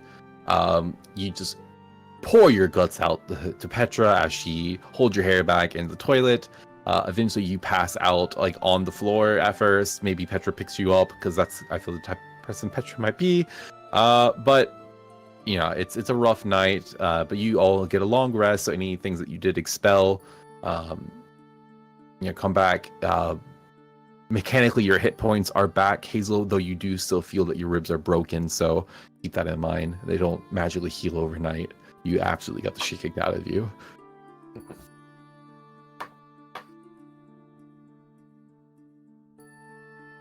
You reconvene the next day, and the spot is a quiet spot during the mornings. Everyone is sleeping in, and most people are very hungover. It is not a place to be loud, not a place to be active, generally. So those who are waking up in the morning, you have more or less the run of this place pretty quietly into yourself. What's the come down of Rizzium? The calm down of Rizzium. I'll let you decide. And then edit if I feel necessary. Okay. What's the come down of cocaine, guys? Hey, who knows the It's come essentially- down?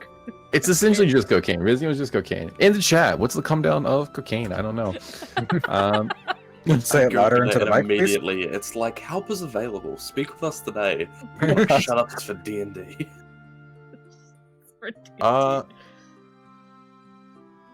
I think probably body chills would be one for sure. And I think like a shakiness, body chills, like as your like nervous system is essentially like recalibrating, because it is mind affecting.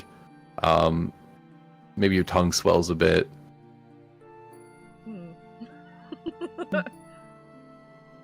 Currently vomiting is a come down of cocaine as well. But there you go. So you can join Hazel in that. Paranoia, trouble breathing. Most of it is just wanting more cocaine, is what I'm finding out. Which you have that as well. You said you hadn't taken it for a while, but you just took it, and then now you have a little bit left, and you could take a bump that morning. You could, get a little rub on your teeth, your gums. Let's call out another wisdom save, actually, as you battle this addiction. Whether you waste your supply or not. This game's dark.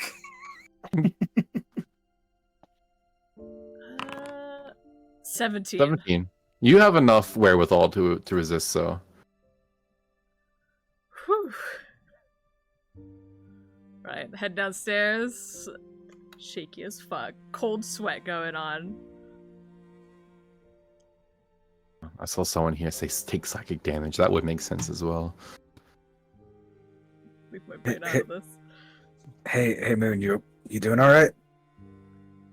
Yeah, I just drank a lot. Is how it is. Hungover. Do you need the together sweater? With me? You just look a little cold. Oh no, I'm actually really hot and cold at the same time. Oh, you're just shaking. Scary. World is scary. He's gonna put his hands into his pockets.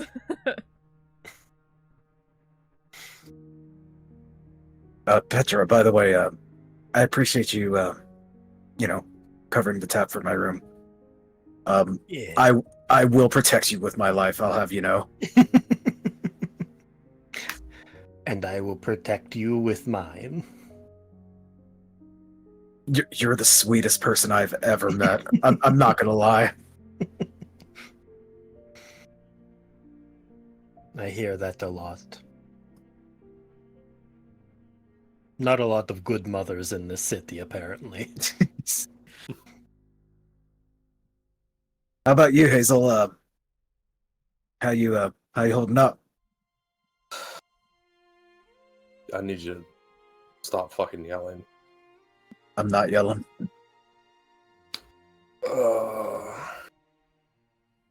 Did you learn your lesson about picking fights with the DeRozans? I don't think I can breathe on my left side. I'll take that as a yes. Assholes had it coming. Oh, absolutely, but make sure you have some backup next time.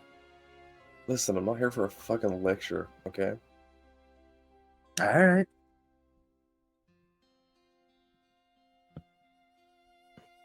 So, squad, what is the game plan? Sorry, I didn't mean to cut you off there, Koi. You're fine. Do you guys remember, like, were you listening to my conversation with Garth? Because I forgot a lot of what we talked about. I heard bits and pieces as I was running drinks to you. And then later in the night, we went and saw someone who was blue? Yes, yes, we did. Right. Did we learn a lot of things? Actually, yeah, we learned a pretty significant amount of things. So far the game plan is I'm gonna see if I can talk to my mom, see if she can kind of give me some info as to what's going on with the DeRozans. And Hazel, if you're still up to it, I believe you said you were gonna go stop by the order and see if we can get an official investigation on that manor. He's what was so good.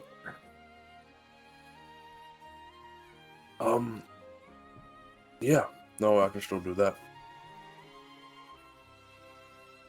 All right. Well, I did kind of give my mom the address of your address, Petra.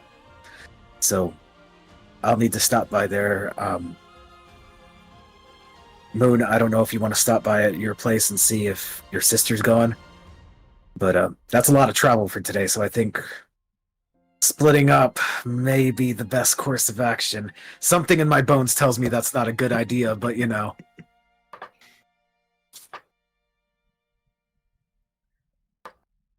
How long has it been? It's just been a night, right? Since I sent that letter. It's been over 24 hours. Yeah. I don't know. Actually, reconsidering my current disposition, maybe I shouldn't go see my sister for no reason at all that I would be hesitant. I'm sure she just took it and left. We don't need to. That's really far to travel to check up on that. The fish shack, right? There's a fish. Do we want to try and like stake out what they're doing at all, or do we want to just leave it in the hands of the Emerald Order? We could stake out the fish shack too. Let the order investigate the manor itself, and maybe we can try and intercept the new group that's going to head there. I actually think I know exactly where this fish shack is. Me and Garv over there had met up at a fish shack when he initially contacted me, so... Right, that's good. I can't remember if they gave me a date on when they're doing it. All I remember is half orc skin and bad smells.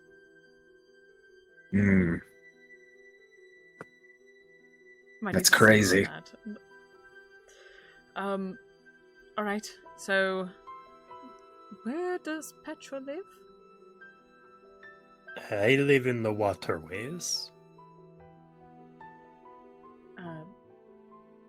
In any particular area? Because it's broad. If you just ask around where Petra lives, everybody knows me. I have kind of the biggest house around. People are pretty impressed by me.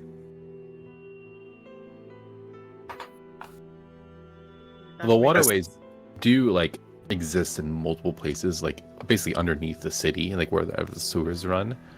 What above you do you think there is? I feel like it took me a lot of time to get to where Doc's place is. So I guess like opposite the city of that. Yeah, I initially imagined somewhere in the lower areas here. But it could be even under the spot here, the entertainment district. It could be underneath where you were, where the plant shop is in the dredges. It could be underneath the crime area there that you were also visiting. The Crimson Cage. It could be kind of any of those spots. I feel like for convenience, we should just say the spot. Okay, I mean that's very fair. It easily could be under there. Like you would have to like find like a sewer that goes down and yeah, heads there.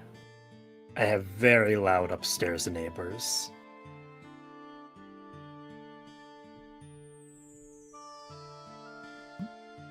So what is are we splitting then or not splitting or Yeah, I think Hazel's definitely gonna head back to the Crown Spire. okay. So it's Hazel to Crown Spire and is it literally just the other three then that go to Petros? You know, Moon wouldn't want to go with Hazel actually after. Damn. Yeah, I guess the rest of us are heading to Petrus. Where you were expecting correspondence from your mother, right? Yes. Hold on, I feel like about to sneeze. It's taking so long. Oh, there, finally. Oh my god. That was the longest sneeze of my life. Alright. So as we split up, we are at about almost 4 hours. Should we call it here and pick up next week with the 2 different meetings? Sounds like Does that make Yeah. sense? I'm down Yeah, with that. let's do Yeah. that. And we'll go from there. Let's So- go. Thanks, people that came in and people that subbed and watched us, and we're Thank all you around for all the here. raids, by the way. Thank you for Yeah, the for raids. real. Thank It you went everyone good. who stayed, and yeah, everyone who subbed. Appreciate you.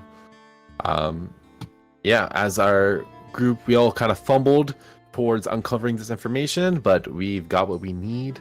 We're making plans now. Shit's in action or go. So, again, thank you.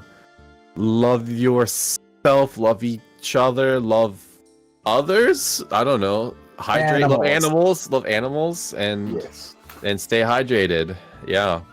found it. Great. Okay. Bye. All right, Goodbye.